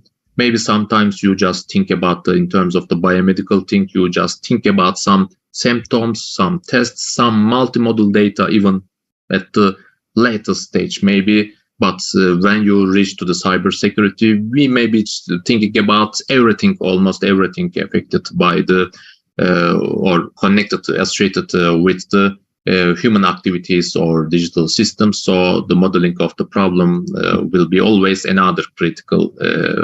That's the scope at this point, belonging to a research for the cybersecurity. Okay, and so when we think about which components to ensure here, we may be thinking about algorithmic actions, expert knowledge, cybersecurity-oriented expert knowledge, and some experiences to be shaping the artificial intelligence-based cybersecurity at the same time. So the future, when we think about the future perspectives, the cyberverse of the future will be carried by the AI-based systems rather than people. I just wrote some articles in Turkey in some popular science magazines and also some journals at this point. I remember some international articles or papers in terms of that's the indicating that point, dear friends. So it's not only my idea, of course, it's a great idea, as you know. So in this context, people will only be in the role of the management or control at this point. And although we talk about the human management or control, it will be not wrong to predict that the cyberverse of the future will be over 95% of that autonomous here, entirely related to the AI decisions and action process. Of course, the physical verse, the conventional verse will be replaced by the advanced AI-based cyberverse. So that will be the reason, will be for that's one, the desire of the human being to leave the critical roles to responsible to AI-based systems. We are always doing that nowadays, as you know. So the cyberverse replaces physical verse because the existing infrastructures and many vital elements at this point will be related to cyber world. And not maybe will, are already related to cyber worlds, even for nowadays. And cyber wars will be much more descriptive than the cyber wars today, and defensive cybersecurity will be more and more critical. And according to me, dear friends, there will be different roles for the AI-based systems. There will be commander systems. There will be soldier systems. The manipulator systems will be all manipulating the other AI-based systems, which will be in the defensive mode, for example. And worker systems will be all working on the background, on the infrastructure to solve some the problems, maybe some results of the destructive things at this point. And the central AI may be all managing all of these things, like you are thinking about the Ministry of Defensive, dear friends. But in terms of the AI side, it will be all affecting the control of all of these, the working mechanisms here. And all of these systems, of course, as long as we have the central AI maybe, but they will be all having a collective intelligence, not to be attacked by the central AI, which may be causing that all systems to be broken down at this point. The collective intelligence will be probably all keeping all the systems at this point alive for a nation, for the cyber attack and defense background of the AI-based cyber war tools of a nation, for example. So this will be all just connected with the attacking and defensive actions by using all of these the tools or enabling these tools to be interacting among each other, that's to ensuring a general synergy at this point. And they will be maybe creating some hierarchical systems among them and adaptive hierarchical systems during the light speed cyber war here, dear friends. And of course, they will be all using some cryptographic words and digital languages because, as you know, it is the critical point to ensure some encryption or decryption things during or in the context of the digital tools and cyber tools. So in order to not to all that's the AI-based attacking systems from another nation to be causing some problems inside your AI-based defensive systems, your own AI-based systems will be all enabling to creating their own light speeds or just adaptive digital languages which are changed at a light speed. So we may be just not tracking always. So all of these things may be beyond our human-based capabilities, of course, at this point, but probably the more autonomous level of the future of the cyber wars will be helped by the AI-based systems. The more synergies between all of these, the systems will be realizing in the future, the more their own cryptographic and the complicated digital languages, digital codes, or cryptology algorithms will be all critical in terms of the future cyber world. Okay, so I have just added more to finish, dear friends. Thanks for your patience. So I hope you enjoyed my keynote session at this point. There are some open problems to consider. You may be just considering these problems in your further research if you are interested already now in terms of the cyber world or cybersecurity with AI, because it's an open area at this point, still having some open areas here, and will be probably having more and more open areas because it will be all, or it's already connected with the AI-based systems, as you know, with the rising intensity of the IoT. They are all affecting the way of the different cybersecurity aspects from different tools. It is not like maybe AI used for a specific problem. The cybersecurity is all surrounding everything, including the AI itself and everything you are using. So there will be more and more open problems at this point. So we need to be considering that what data are needed for the developing autonomous cybersecurity systems. Or we may be thinking about, is it possible to develop a system sensitive to all cyber systems, which is sensing the general defensive and attacking levels of the that occurring to cybersecurity aspects. And we may be thinking about the cybersecurity in the context of the IoT and sensitive data, privacy of the personal data, thinking about GDPR, of course, at this point in terms of the European countries, or in terms of our Turkey side, we have the KVKK. In terms of Turkish, we just spell that something like that. So all nations, all regions around the world are considering and thinking more about the privacy of the personal or sensitive data. So these are all affecting the way of the cybersecurity and developing of the tools we should be considering even cybersecurity. So it is something like a paradoxical research maybe in the future. And of course, the adversarial examples are all affecting the AI-based systems. So it is all critical here. So it will be all affecting the way of the daily life activities, because AI is becoming more and more common thing during the daily life, as you know. So the adversarial example will be something like that. You go out of that the physical world and you see somebody who is trying to manipulate you, trying to get some have some malicious intentions during the physical life. So everybody is going out or away of them. As you know, it is that something like a traditional thing, or you always, as the human, you always be aware of such people in every place. So in terms of the AI side, the adversarial example potential will be a very common thing to be solved, of course. Dear friends, encryption will be more and more critical. It's already very critical. As you know, blockchain distributed systems are all in terms of that cyber security aspects. Maybe we can be coin a new point here, like the distributed systems here. We should be considering at this point, of course. And safe data sharing, transforming systems, societal effects, problems in terms of the social side or the philosophical side are very critical, because when we think about the technical things, we eliminate the social or philosophical things. Or when we think about the social or philosophical things, we often eliminate or forget about the technical things. So the current brave world is just all requiring more and more synergy between the different fields, disciplines at this point in terms of both multidisciplinary or interdisciplinary scope, of course. So it is also very critical for the future of the cyber wars with AI. Policies, organizations, and international rules will be, of course, all critical for the not only present but also future state of the cyber wars with the AI. Just consider and search for the adversarial examples. It's all affecting the way of your AI models, dear friends. In order to use time better, I am passing this one.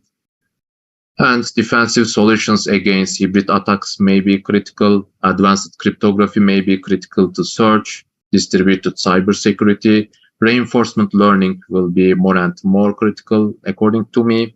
Adjustments for the AI-based cyber wars, maybe rules, maybe some certain things to do. Policies, in terms of policies or other things, tasks will be very critical. Precautions and control and human errors or security of that, all of these affecting the data, even thinking about the big data, will be always open problems in the future of the cyber wars with AI-based systems.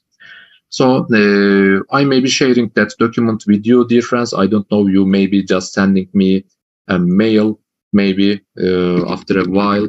Dear friends, I'm sharing my email address here, or I may be sharing the file if it is allowed. Yes, I will be sharing here, dear friends, after a few seconds later. And you are all welcome to take a look at such books or journals, of course, in terms of academic sites. There are journals, as you know, and also some books which are including some cookbook mods, including some practical details, and also including some theoretical things on the background. You should be combining all of these things in terms of thinking about the academic side, and so also popular science side, and also thinking about the theoretical side and also practical side. You need to be combining all of these things. And at the final, you may be searching for the keywords like cyber wars, future of cybersecurity, cybersecurity and AI, machine learning, deep learning, or autonomous cybersecurity. And I know some GitHub sources here. You may be searching for these. I don't know they are still available, but I think they are still available because I have just used these links a few weeks ago during one of my lectures in Turkey, dear friends. So I think they are still, they may be even having some updates during that time, a few weeks maybe not affecting their state, of course. So you may be visiting the GitHub sources to have some data sets, to have some already written codes, ready codes for some specific problems of cybersecurity, like classification of malicious or safe data communication, or clustering of some data flows in terms of the different protocols, for example. So these are all starting point to be combining the cybersecurity and machine learning or deep learning, and understanding the way of the data and data sets. So this will be all enabling you to be ready for the future with the cyber wars, which will be highly or probably, or maybe with a very high the potential, of course, to be connected with the AI-based systems for the world we are living on, dear friends. Okay. So thank you very much for listening, dear friends. You can, as dear Mayan mentioned, that in the chat box, you may be mentioning your questions here. Thanks for listening, and you are all welcome to visit my website again. You may be sending your mails to my Gmail account, because my institutional account may be sometimes not receiving mails in time, or maybe someday maybe your mails can maybe caught in the spam folder. But you may be sending your mails to both of the mails, of course. I'm busy actually always, but I will be doing my best to return to you as soon as possible. Okay, thank you very much. Is there any question? By the way, I will be also... Yes. Yeah. Sure. Yeah, sir, sure, please. can you please explain more about firewall and more of its uses? We have that in cybersecurity and also Yes. on cryptography. Yeah, as you know, the firewalls are very critical at ensuring the data security in terms of the present cyber tools we are widely using in our companies. As you know, dear friends, there are hardware and software versions of such systems, but of course the hardware-based firewall systems are very critical here. But you still need to be ensuring a good setup and the good managing of the firewalls for present world. So they are just listening some packets, they are just running your rules and ensuring, of course, some encryption or decryption things to be running better and safer mods, listening mods sometimes. But when we combine with that the AI-based scope, there will be probably more autonomous firewall systems in the future. Even today, there are some research works which are trying to connect the firewalls with AI-based background. And also you may search for, for example, firewalls and blockchain. For example, distributed use of the firewall hardware is also another remarkable topic to search, dear friends. And in the future, maybe even for present time, of course, not me maybe mention always future, but it's a good point to be having an open problem scope at this point for you, for all of you. You may be thinking about the encryption background, which is rising over the AI-based support for improving the current capabilities of the firewall hardware systems by manipulating or by not manipulating, maybe improving their capabilities, already known hardware-based systems with some AI-based software backgrounds. Or you may be thinking about totally developing, designing and developing both software and hardware interacting new firewall systems at this point, for example. That may be the second one. The second option may be more difficult and maybe taking more time, even if you think about that around the world, there are lots of companies maybe which is working on this. But these will be all that's the critical points to go around at this point.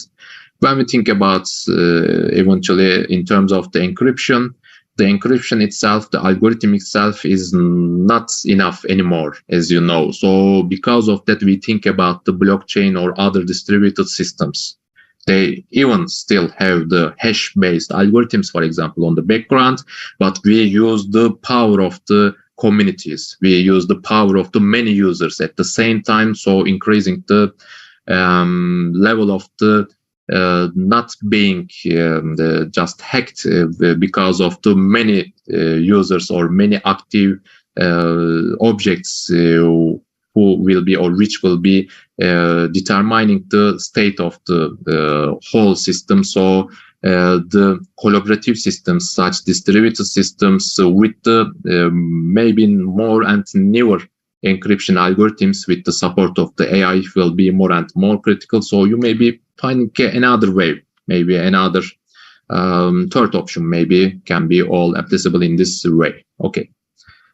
I hope that answer will be enough. Yes. By the way, I already shared the presentation, dear friends. Yes, sir. Sir, there is one more question from one of our speakers. Sir, how Sure. deep learning can contribute in cybersecurity? So can you repeat just that there was a break in voice? How deep learning can contribute in cybersecurity? Deep learning. Okay.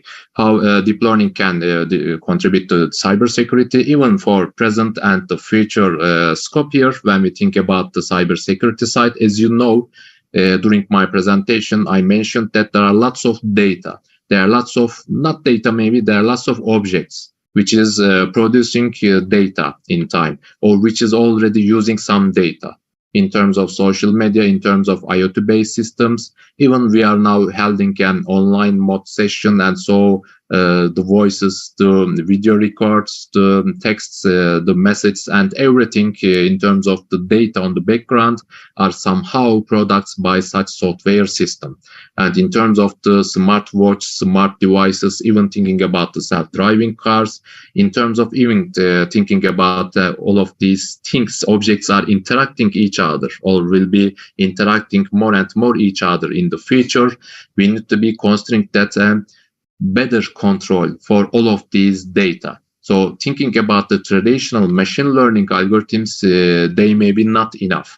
Maybe you may be thinking about hybrid formations of the many machine learning systems. You may be thinking about federated learning, for example, at this point. But the deep learning has the advantage of the, as you know, as long as it is requiring some high computational background on the infrastructure maybe, but the deep learning has the enough capabilities in terms of the as we can understand from its name, to be deeply diving into the details of the data. So in this scope, in order to improve the accuracies, the success rates with a reasonable time period in terms of analyzing the data, training mode, and producing some new results, the deep learning is an already known, new, and maybe in the future the only option to use for the big data or more complicated data for the future of the cybersecurity. In time, we will be passing to the totally deep learning, and in time, we will be just using the smart tool, smart algorithm, instead of using the terms of considering the differences between the machine learning or deep learning. Even deep learning is a subtype of machine learning, as you know, dear friends. But after a while, there will be everything connected with the deep learning background. So the future will be all critical because of the advantages in terms of data processing and improved results.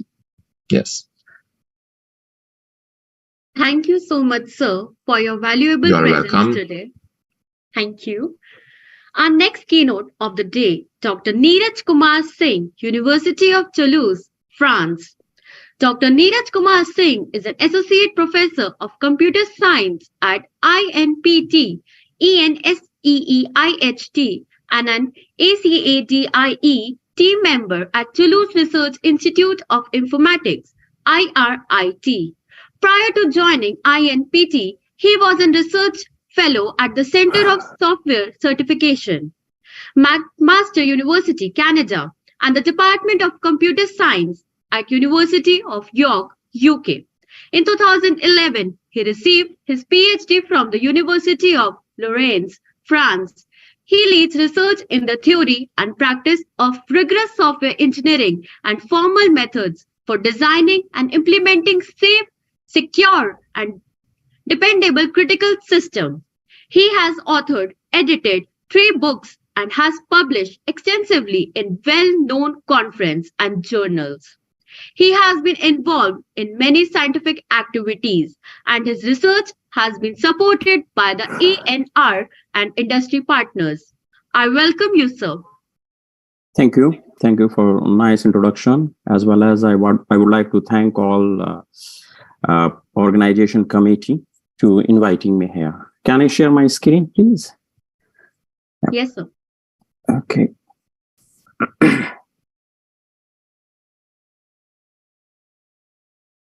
Okay.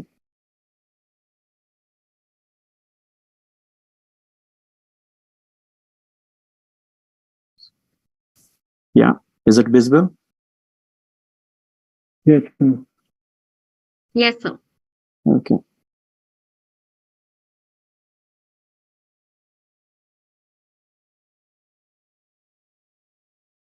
Okay.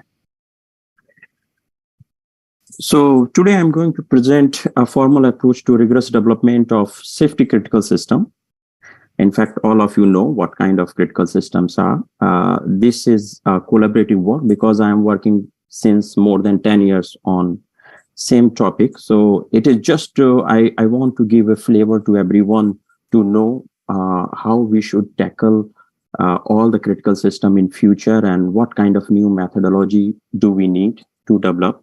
This is a joint work between myself as well as my mentors where I worked in past, especially Yamin Itemer, Laford, Tom Mybaum, Dr. Mary, and Alan Washington. They are expert in the different areas and they have given time to time feedback to me on this work. This work is supported by Ontario Research Fund Canada and ANR Research Project Impacts and the Nexus Project.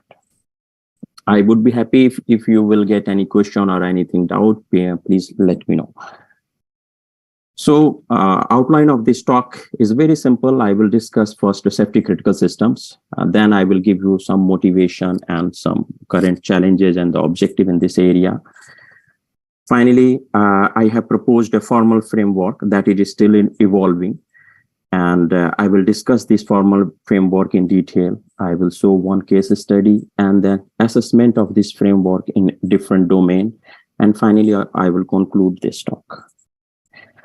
So what is critical system or safety critical system? So safety critical systems are very simple. It is a very one class of systems where ever failure will occur, then it may lead to serious injuries, loss of life, or economical damage, or environmental damage.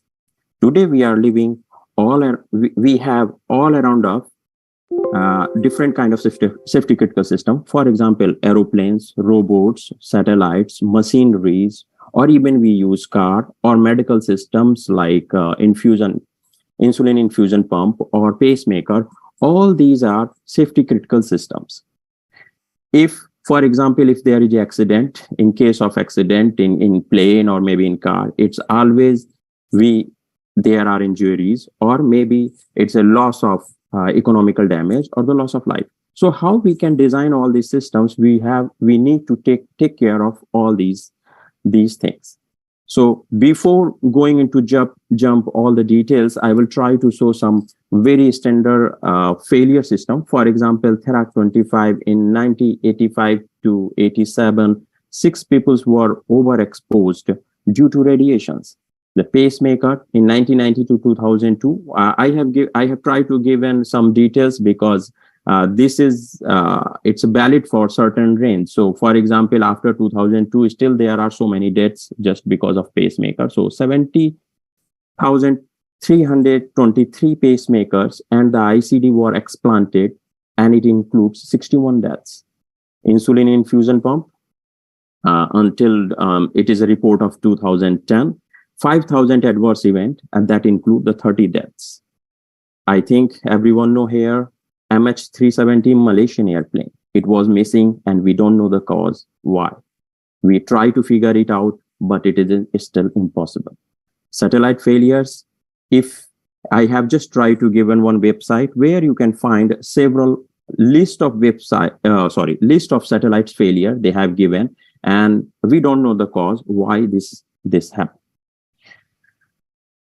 Now, what is the current scenario in software development? For example, 50 years before, there was a software crisis. Still, we have the software crisis, and it is not over yet.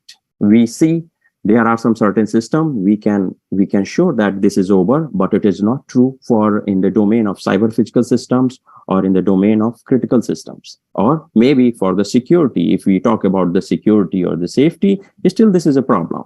So the still crises are in stationary states. We have why this is a cause? Because we have a large number of complex applications. Every day we are getting new applications, new hardware systems, new requirements, and we don't know how to handle all of them. Formal techniques are not applicable. Maybe if some of you know already what is the formal method, this is also called clean software engineering approach. We can use it, but this is really expensive approach, and it is not very well integrated in software development lifecycle. There is a huge gap between your requirements when we collect the requirements from the systems and for the implementation. So there is a huge gap between two, and we don't know how to handle this. Still, we are looking for different kind of methodology. Day to day, we are designing new methods, new techniques, new languages, new compiler, new systems, and we don't know what we are doing. And now, still, we are looking for magic solution that can be solved very easily. Most of the time, when we talk about safety critical system, certification is an important issue. If you cannot certify your device, it is useless. For example, in avionics systems or in medical systems, if your device is not certified, you cannot use it. Okay, you cannot use for public use. If you are using it, it's too dangerous, or it is for the small community or maybe poor countries. They, without certifying the devices, they use it. But this is completely forbidden. Based on these challenges or based on these present scenario, I try to figure it out myself that what we can do. So for it's my personal point of view, maybe if we can improve SDLC, software development lifecycle, or maybe we can introduce new methods and techniques that can enrich our existing software development lifecycle. And integration of formal methods. Can we integrate the formal methods in a standard software development lifecycle? For example, ISO 26262, this is a standard for developing and designing all kind of automotive systems. So these standards recommended that we should use, in part 10, it is recommended that we should use formal methods to avoid certain problems. DO 172B or DO 172C, this is the Avonic standard. So this standard is also recommend that we should use formal methods in our development life cycle. But due to complexity and to limitations, we are, especially industrial people, they don't want to use, or if they use only on certain parts of the system. They don't use in the whole life cycle. And this is really a challenge for us. So what are the current challenges and objectives? Is still, I have given the current challenges in my context, but still there are many challenges apart of these. For example, complexity. Day by day, complexity is increasing. There are all different kind of embedded systems. There are the system complexity is increasing due to heterogeneous nature of the systems. We need system and environment modeling. Whenever we design a system, especially safety critical, we take assumptions about the environment. We don't try to model an environment. And this is a cause that most of safety critical systems fail when we use in a real environment. For example, how to model, we need enhance the modeling approaches for managing the functional requirements and the perceived requirements. We need physical environment. For example, how can you model a differential equation in a systems, or how can you represent the environment? For example, if pacemaker we use in a heart for controlling the heart systems, so how it will behave whenever it will interact with the heart. We don't model, we take always the hypothesis, and this is a big problem. Okay, so we need to simulate it. Techniques and tools, we have not sufficient techniques and tools. For example, how to integrate the dynamics of the systems, time of the system, concurrency, and the large heterogeneous systems, when they have not the similar nature, what kind of techniques and tools we should use. There is a lack of formal methods, as I already pinpointed this very well, that we have not sufficient techniques and tools, especially in formal methods as well, that can be fit for everything. And at last, if we work in different domain, for example, if you work in medical domain, automotive domain, avionic domain, or transportation, each of them, they use different techniques and tools, different language, different kind of modeling. So how we can unify them? So our objective is to unify them so that there will be very high level generic approach that can fit for anything. Either you use medical or nuclear, automotive, avionic. You don't need to change your methods and techniques. Simply, you can take the requirements from different domain and it should work. Wow, this is a challenge. Certificates, and at last, need some sound techniques to meet the regulators and the certification standards. For example, ISO 26262 or 178, DO 178-72B or C, they have some certain requirements that should be met by your developed system. And if it is not, there is a problem. So how can you meet the evidence? If you develop some safety cases, how can you provide the evidences? All these are challenges for us. And we need required explicit safety assurance. So for example, maybe some of you knows that when we develop an avionic system or the medical system, especially the manufacturer has to provide safety cases. And when the safety cases is nothing, it is an organization of the development of your whole system. And you have to prove that your system is safe. Okay. And that this is called the safety assurance. We design it, it's by handwork, and we provide all the evidences, what you collect from the test or from the proof, or when you do the coding, you do the unit testing, you have to provide all the evidence and to make sure your system is safe and correct. So this is also the one challenges in current development. Now, based on these challenges, I have tried to precisely provide the objectives. So, for example, managing the complexity. If you remember, in previous slide, there is a complexity. So, I have tried to address the complexity. So, the first is a stepwise development of safety critical system. Rather than developing a whole system in a one shot, we can apply progressive development. You can develop step by step, and whenever your first step is correct, you can add the new layer of your systems. The second, you can also introduce the safety properties in progressive manner. Rather than putting all the safety properties at the same level, you can put your safety requirements step by step based on your system requirements.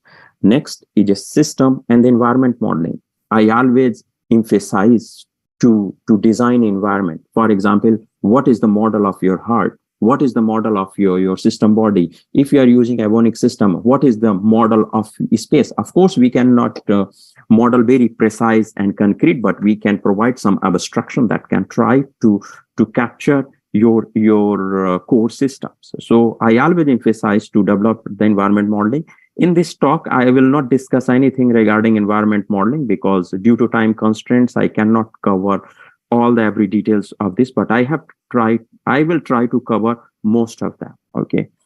But of course, it is a challenge how you are going to model environment system. And more important, domain specific requirements. Today, when we work for the medical systems or Avonic system, there are domain specific requirements. For example, when we represent something like 32, in a model, you have a 32. What is 32 is a temperature. Okay, of course, it is a temperature, but temperature, it should be in the Celsius or in Fahrenheit. What? When we design the system, most of the time, this unit is missing. So, for example, this is a domain-specific requirement, and we must include when you do formal verification and when you do design. Other thing, for example, the physics law, we should include the physics law. For example, what is the speed of the car or speed of any vehicle, then how it will behave in the real domain. So we should include all those details.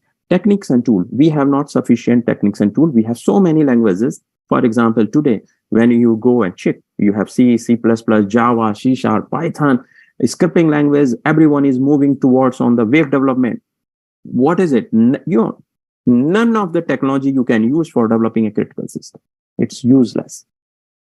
So still, this is a challenge that what kind of tools and technique you should use.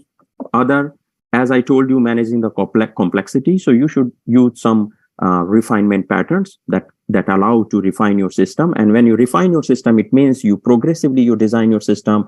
On the top level, when you design your system, you have to make sure when you add the new layer, your abstract machine is correct. If it is not correct, first you should make sure it is correct, and then you can add more and more properties to do it. And at last, how to demonstrate, especially for industry people, because industry, they say we have developed the safe systems, and when they go for certification body, they go through some rigorous testing and some analysis, and they figure it out. No, it's not. So generally they lose their 2 years or 3 years because the certification always take more than 6 months, 1 year or 2 years. So another approach, you can assist industry as well as standard body that how certification process can be faster and faster, especially in domain of critical system. At last, certification we can use, for example, especially I work in formal proof. So based on mathematics, we can ensure that if you have proved something, those can be used as evidence for system certification. And for example, there are Isabel, PBS, Koch theorem prover, or as well as JED specification language, ASM. There are several languages, but it is all are mathematical languages. Somehow, you can express your requirements in logic. And if you prove certain things, it's just like what you have studied in 12th or maybe later in BSc. For example, you have to prove some theorems. So we still do all these things in the software engineering to make sure your given specification or given behavior is correct. So of course, it's going to assist in certification process.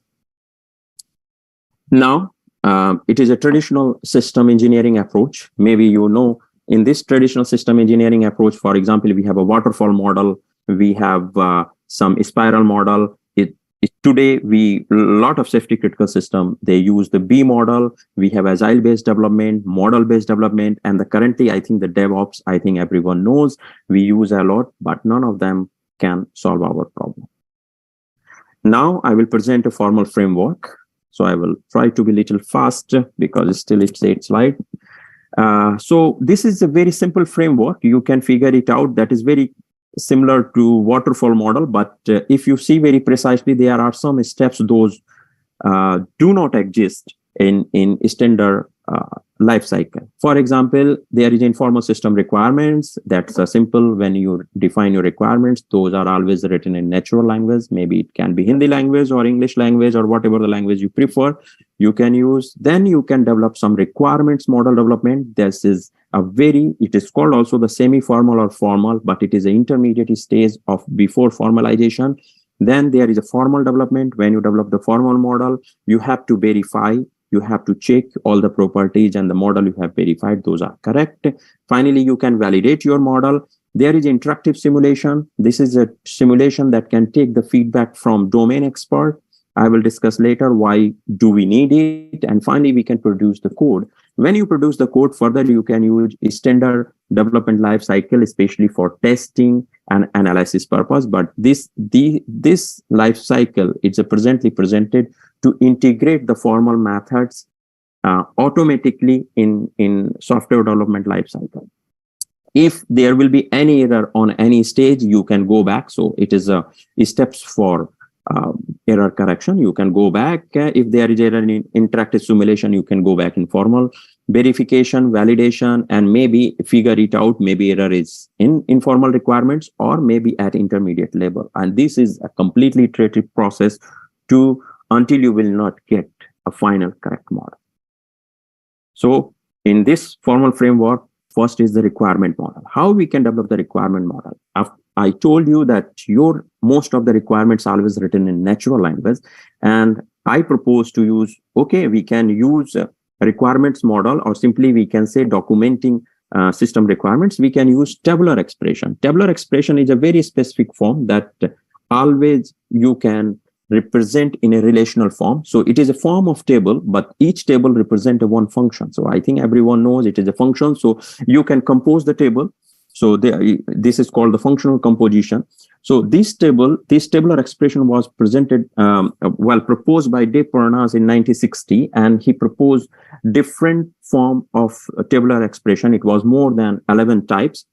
And in each table, there is a very specific requirement you have to meet that is called the disjointness and the completeness. Disjointness means if there are 2 columns or the 2 rows, they should not overlap. Okay. And the completeness, if there are certain inputs, for example, in column and the row, it should cover all the inputs and the possibilities. Today, when we design a system, we don't do it. If I can give the challenge to everybody here, go and check your C program. If you will see it, if you write if, for example, if the temperature is more than 32, then do this operation. What about if it is less than 32? What about if it is equal to 32? We don't think about it. When we do the programming, we never ever imagine. And that's why tabular expression will help you to figure it out, all the possible cases for input and the output. And that's why we should represent in a table, but it is a very specific kind of table to design it. I can show you in this table, there are written some C1 and C2. So these are called the conditions. So for example, here in this table, the first row represent the conditions and the second row represent the expressions. Similarly, if you take the another form, all first column represent the conditions and the second column represent the expressions. So I will try to show you one precise example based on the tabular expression. But first, why we should use tabular expression? First, it is a very useful way to document your requirements. If you know, in all industry, big companies, they document their requirements in Excel sheet. Okay. They use also doors, but they have a very similar kind of format, but they cannot ensure the 2 properties, those called disjointness and completeness. So it is a very useful way to document and to analyze your software system. It is very easy to read from left to right. For example, For me, I personally prefer to use horizontal condition table. In horizontal condition table, you can put all the condition on the left, and with respect to each scenario, you can have possible results. That is called the output variable. You can have one state variable, you can have several state variables, you can have several subconditions, so you can use it. And always this table satisfy the completeness and the disjointness properties. Let's go for a very small ride. It's a very simple example. I have simplified thermostat. In thermostat, you have a screen that can display the current temperature. You have switch on and switch off button, and you have increase and the decrease temperature. I have tried to represent the requirements of this in a two tabular form. So the first table form, it's switch on and the switch off. So for example, in which scenario you can switch on and in which scenario you can switch off. For example, when the power is true, and if it is a switch on, then it will change to the switch off. When power is true, when it is a switch off, then it will change to the switch on. So this is a horizontal condition table. So it is simply your requirements are precisely described in this tabular form. And whenever the power is off, that's called no change. It means if there is power is off, you are not authorized to change the switch state. It means you cannot switch on or switch off. So you can see it is try to cover all the possible states, possible scenario. Take another example from the same requirements, how to increase and decrease the temperature. Whenever it is a switch on state, so whenever it is a switch on state, then you press button state. So press button state, if you press plus or minus. If you press plus, there is a possibility that the previous temperature, so temperature -1, it represents the previous temperature. So previous temperature is less than maximum temp. So if it is less than this, then you will increase the temperature. If it is a greater than equal to max temp, in that case, no change. Of course, you press the button, but it will not affect. The temperature is not going to increase. In similar fashion, if you take the minus symbol, of course, if it is a greater than mean temp, it will reduce the temperature. If it is a less than equal to mean temp, there is no change. Of course, the switch state is off, no change. So the tabular form forces us to take the requirements and to identify all possible inputs and the outputs. So this is called completeness. So here we meet the properties of completeness and disjointness. And if you specify your system requirements in this form, your test cases will pass 100%. There's a MCDC coverage will not be like 97% something. And if you will use this form, your formal methods can also prove very easily. Okay. This is just requirement documents. Now we can express in formal form. You can use any language like ASM, you can use PBS, any model checking language, model checking tools, or you can use formal proof tools to specify it. For me, I use Event B because I try to provide all the list of tools or which I have developed. It is for Event B, but this formal framework can support any other formal methods language. Okay, so I will just give you very basic idea of Event B. So in Event B, there are it's first order. It's based on first order logic. So you have a quantifiers, you have a propositional logic, and you can specify any systems by using this. There are two models. One is called context models and the machine. So these are two components. Context used to represent static properties of a system, and the machine can be used to specify the dynamic behavior of a systems. And of course, it can include some variables and invariants where you can specify your safety properties. On the right side, this is organization of refinement. So for example, one machine can refine another. So simply you can add in layer different machines, and you can also introduce several contexts at the same time. And there are relationship between machine and the context that is called the C. There is a relationship between the context and context. So one context is extended by another context. This is called the extend relationship. This is a very simple skeleton of this language. You can have a context model. In the context model, you can have set of axioms, theorems, and the constant. In machine, it can refine another machine, or maybe it can be abstract machine. It can see your context. You can have some set of variables, invariants, theorems, variants, and the set of events to represent automata of your systems. On the right side, I have just given some simple proof obligations. So for example, invariant preservation, it is stated that if you have a set of axioms, set of invariants, guards are given for your particular event, then the before after action should implies that the invariant is preserved. So this is a formal notation for the proofs. In fact, when you specify your system, it automatically tool will produce such kind of proof obligation, and you need to discharge to make sure your model is correctly developed.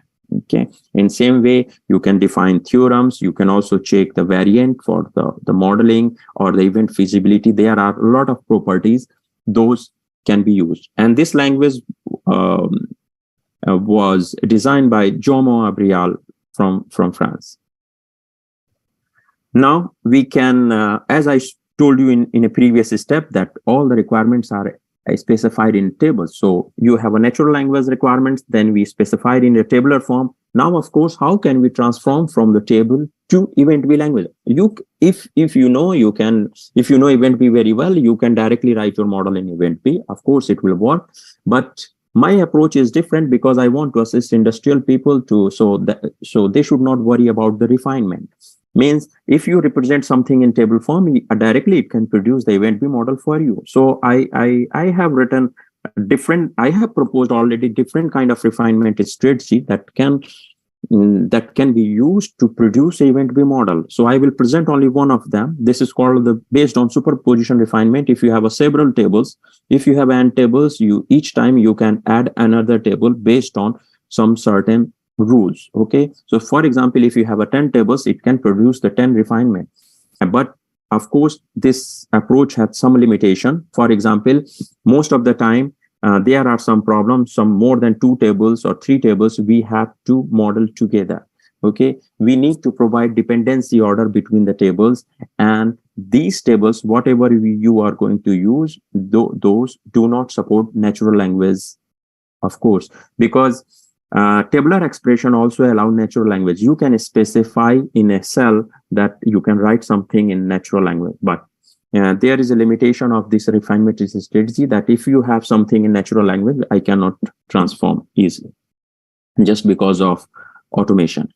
Here I have tried to present the formal definition of this refinement strategy. So this is a rule.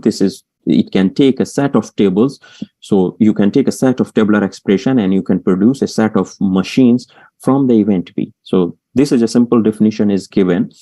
There is a formal definition how it is going to take all the tables. So for example, this is called the rule 1. In rule 1, you have a set of tables from tabular expression and you have a set of machine for event B. This is called ME. ME is equivalent to AM. This is called abstract model that is refined by another model that is called the concrete model 1, concrete model 2, CM2, and the CMN. So you can have several forms. And how can you represent AM1? So AM1 is a representation of T0. T0, you can take the first tabular expression, and there is a projection relationship. So it can take all the possible columns. So C0 to P, it can take all possible columns and the results to produce from this table. So it can produce first abstract model. In similar way, CM1, you can take the first abstract model, whatever you have proposed, union of another table that is called T1. T1 is a member of T, and it can also project from C0 to Q. So it can take all the columns of your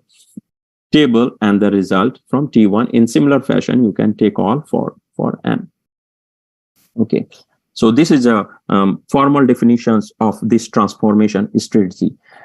This is a tool that we have developed, TX to EB. That's a tabular expression to event B. It can transform your event B model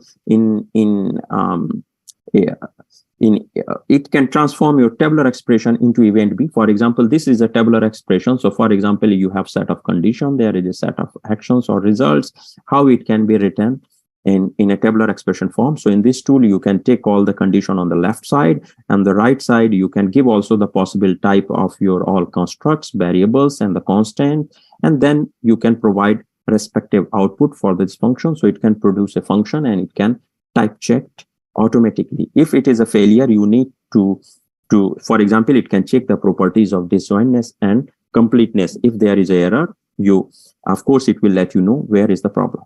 Okay.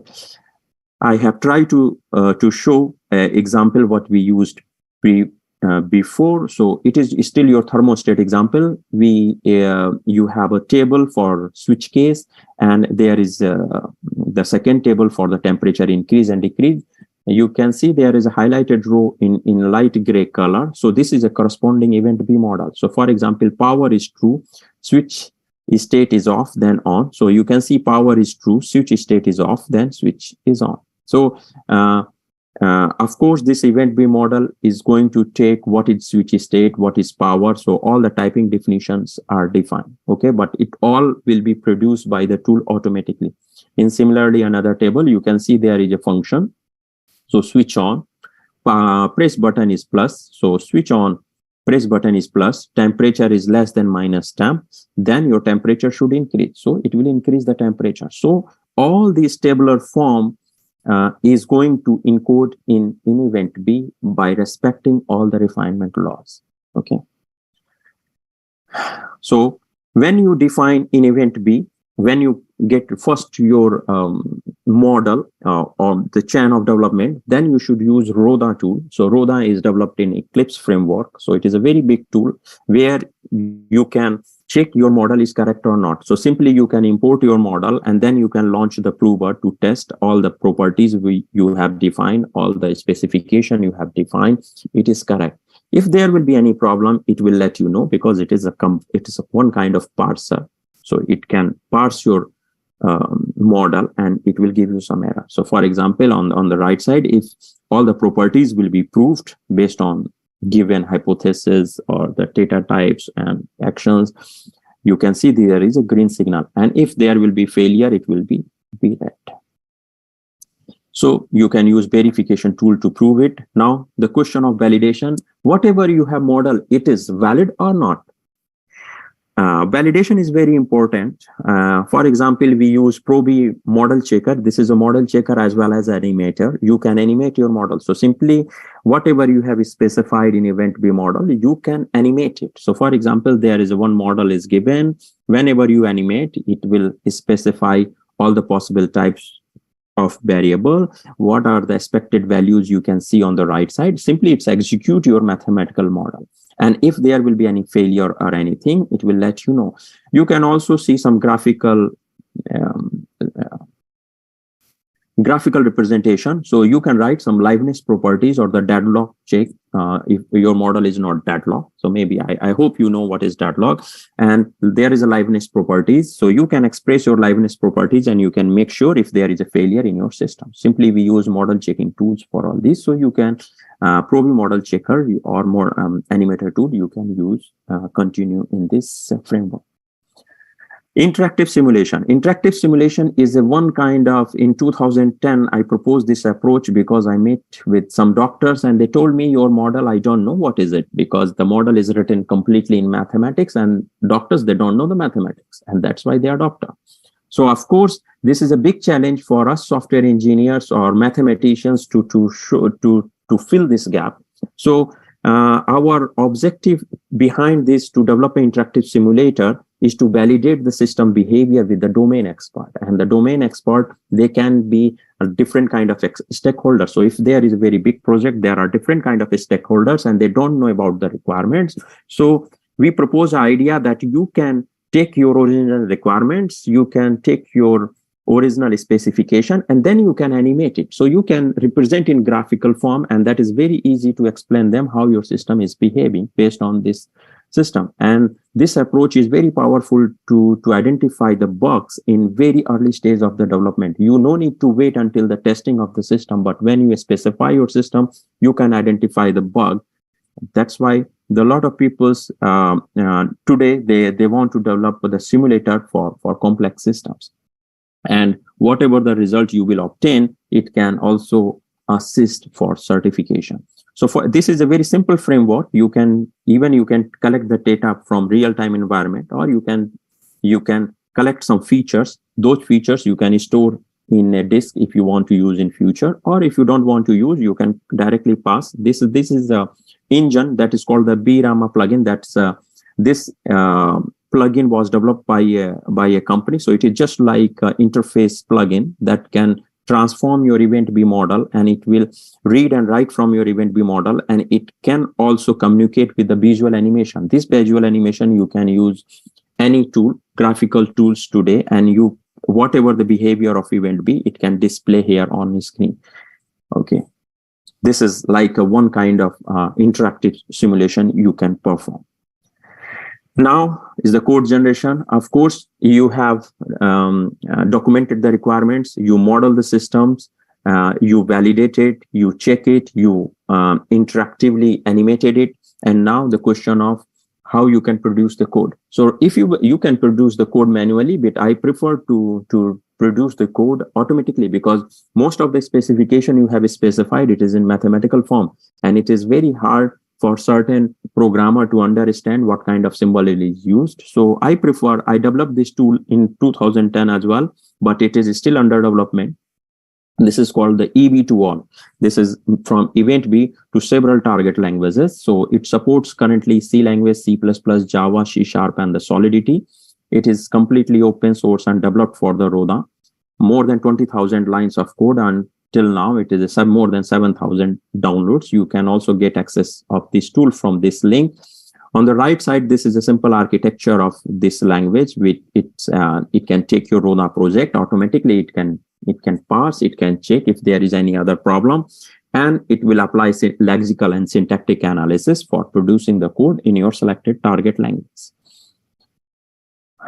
This language is a subset of event B. So for example, we do not support all the possible symbols those exist in event B, but we only support some certain symbols. So here I have tried to list it, and there is an equivalent transformation in C, C++, but of course there is a transformation in C# and Java.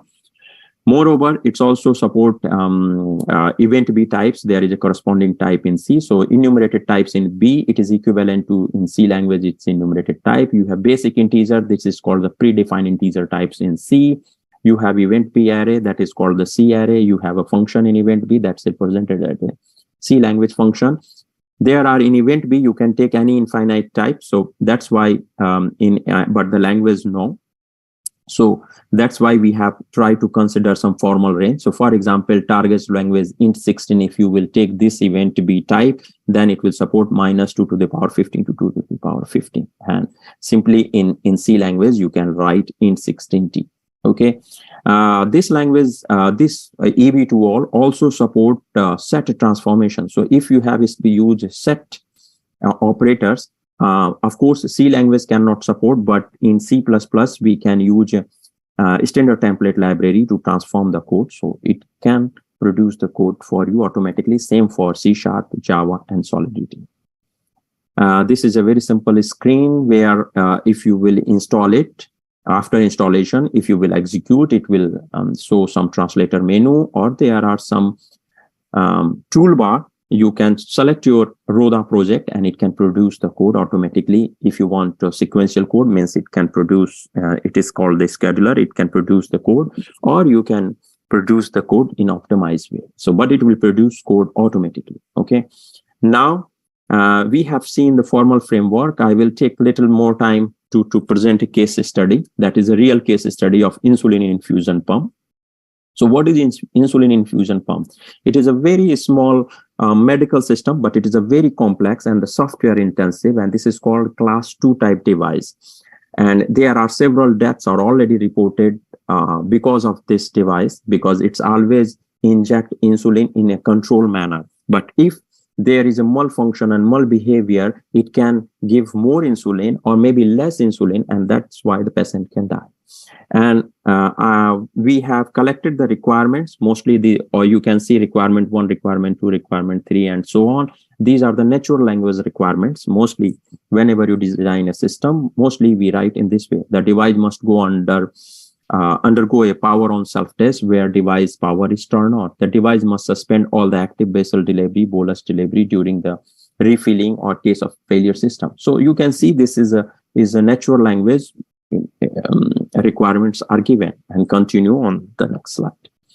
Now we we formalized all these natural language requirements in the tabular form. So for example, what does it mean by post? So the post is completed without problem, then the C power status is passed, and when it will fail, the C power status will fail. If there is a power status requirements, in this power status requirement, if the C power status is a standby, if there is a monitor variable that is called the exist M power request, then there is a post.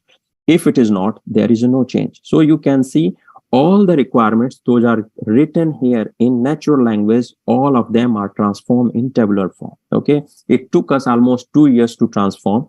We have a total 49 tabular expressions. Some of them are very large and complex. I will try to just take some of the abstracts. So for example, you can see how axioms are used to define enumerated types or maybe some variables. So you can see those are written in invariants. So for example, post completed, it's represented in Boolean form. There is a post completed. So for example, what is the row is in gray color here. Those are exactly constructed in event B form. So for example, C power status is standby power status. If there exists monitor power request, in that case, power status must be modified. So these are the tabular expression representation of insulin pump. Here is a more little bit complex expression. So you can see how it is expressed in tabular form, and further we have transformed into the event. Okay. Due to time constraint, I will try to move little faster. These are all safety requirements we have defined in insulin in infusion pump. So for example, I can just explain one of them. Entered basal profile is valid. So if it is a valid, then there exists the basal profile. So this is called the entered basal rate. It should be within the range. So K max minimum basal bound, and it should be within the range of maximum basal bound. So whenever you have the insulin delivery rate, it should be always in between it. You have to make sure this properties is holded by your specified system. So for example, the current insulin out should be always less than K maximum daily insulin rate. So there are a lot of safety properties. All these are global safety properties. Those are defined at the end of the development. In this development, we have all the requirements are given, highlighted, how it is covered in refinement 1, refinement 2, refinement 3. So we have total, in fact, when we produced the code, it was 47 refinements, but I try to merge some of them to make it more precise. So for example, user operations, basal profile management, temporary basal profile management, bolus preset management. So all those are given in different refinement forms. In order to ensure that all the requirements are correct, this is a proof statistics generated by Roda tools. So we have 444 proof obligation, in which 342, 77% are proved automatically. You don't need to interact, and 23% you have to play manually. It means you simplify some of the expressions to discharge the generated proof obligations. Now, interactive simulations. So we use a more Probe model checker to check certain properties like deadlock freeness and to identify some counter examples. And we also use spatial archive, UC Irwin machine learning repository. We found some data we use for the glucose monitoring, and it can pass to the BRAMA plugin. On the other side, you have event B model. So event B model is in which scenario it is injecting the insulin or it is not, or if you are changing the functionality of your device. In that case, it is always showing through the graphics on the top. So we use this data set to design the real-time animator for insulin pump. Now, code generation. This is produced by EB2all. From the model, it produces some constraints, some enumerated types, some Boolean types, some unsigned integers. So, and still it is a more than 256 variables, and the constraints are used to define. I just try to take some snapshots to show it. And then, of course, there is a corresponding C code. So for example, if whatever I had shown you before, so I try to keep the same model, and there is a respective code. So for example, C power status is this. You can see there is a certain guards are given. It is written in C language. If C power status is standby C power status, and if M power request is true, then the power status should be changed. So all the events are with respect to the each row in your tabular expression. So there you have a complete traceability, as well as each event represent the corresponding function. So for example, power status 1 is represented at for this one. Okay. Now, assessment of this framework. So this framework we have used on the insulin pump, where it is a model is more than 1,500 pages long. It's A4 size. And we have total 444 proof obligation. We had 49 tabular expression, but this work was the initial work, and we transformed all the tabular expression in event B manually. But this model is also proved and checked by the medical expert. Nuclear shutdown system. So this, I cannot disclose the detail of this model due to certain constraint, but this was more than 50 pages, and it is a structured model in 16 tabular expression form. We had 99 proof obligations, and it was proved by and analyzed by the Ontario power generation expert to make sure the behavior is correct. And but these all case study use a formal form, what I presented here. So it is the formal framework used for developing it. And finally, the function block. So this is called the IEC 611313.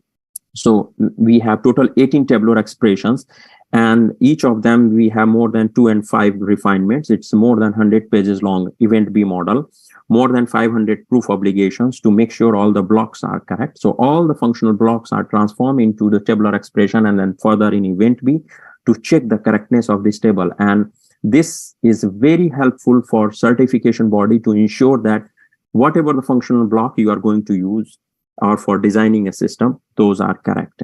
But this is completely produced by the TX2EB. So the first two are transformed manually, but the third one we use the develop TX2EB to produce the event B model, and further we use event B tools to work on.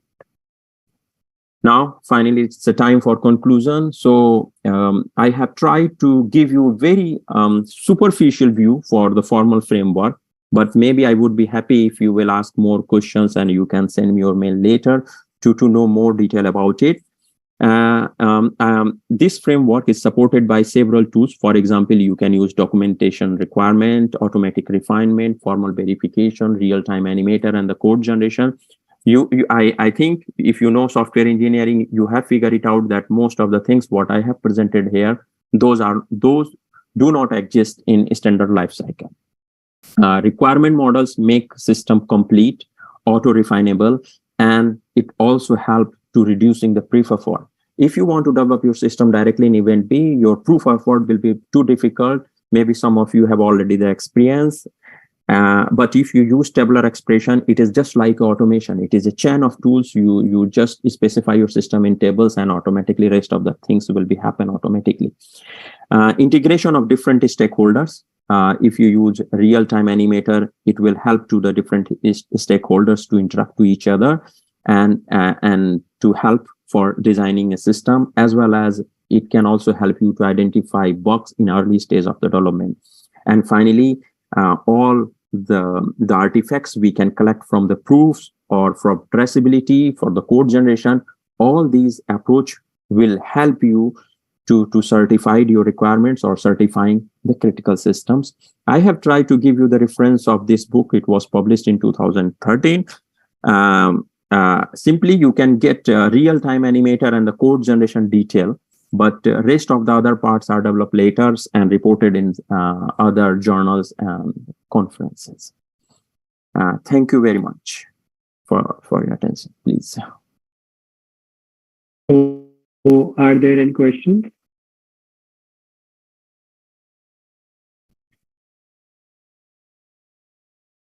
So I don't think there are any questions as of now.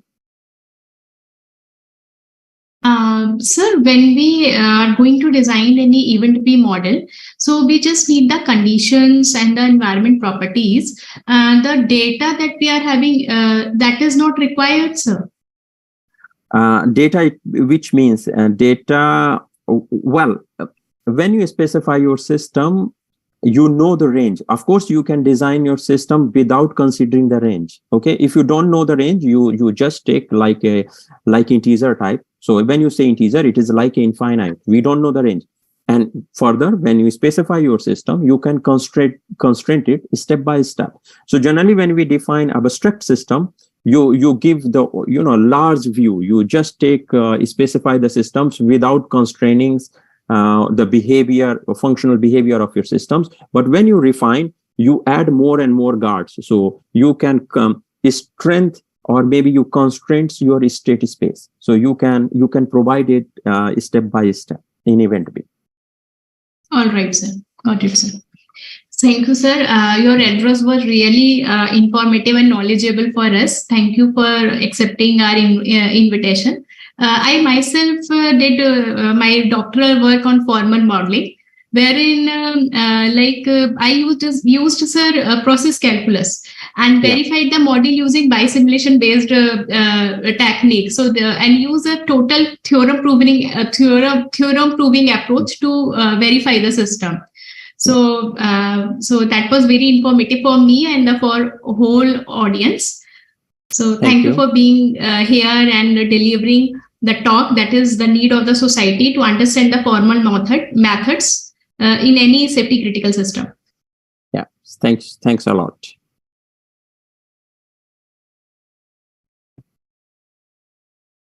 Thank you, sir, for your valuable time. Now, session for paper presentation will get started, and we will be allocating the authors to their respective rooms.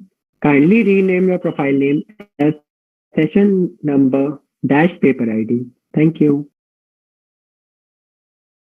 Okay, sir. So we are going to begin our session, and all the participants are benefited with your talk, sir.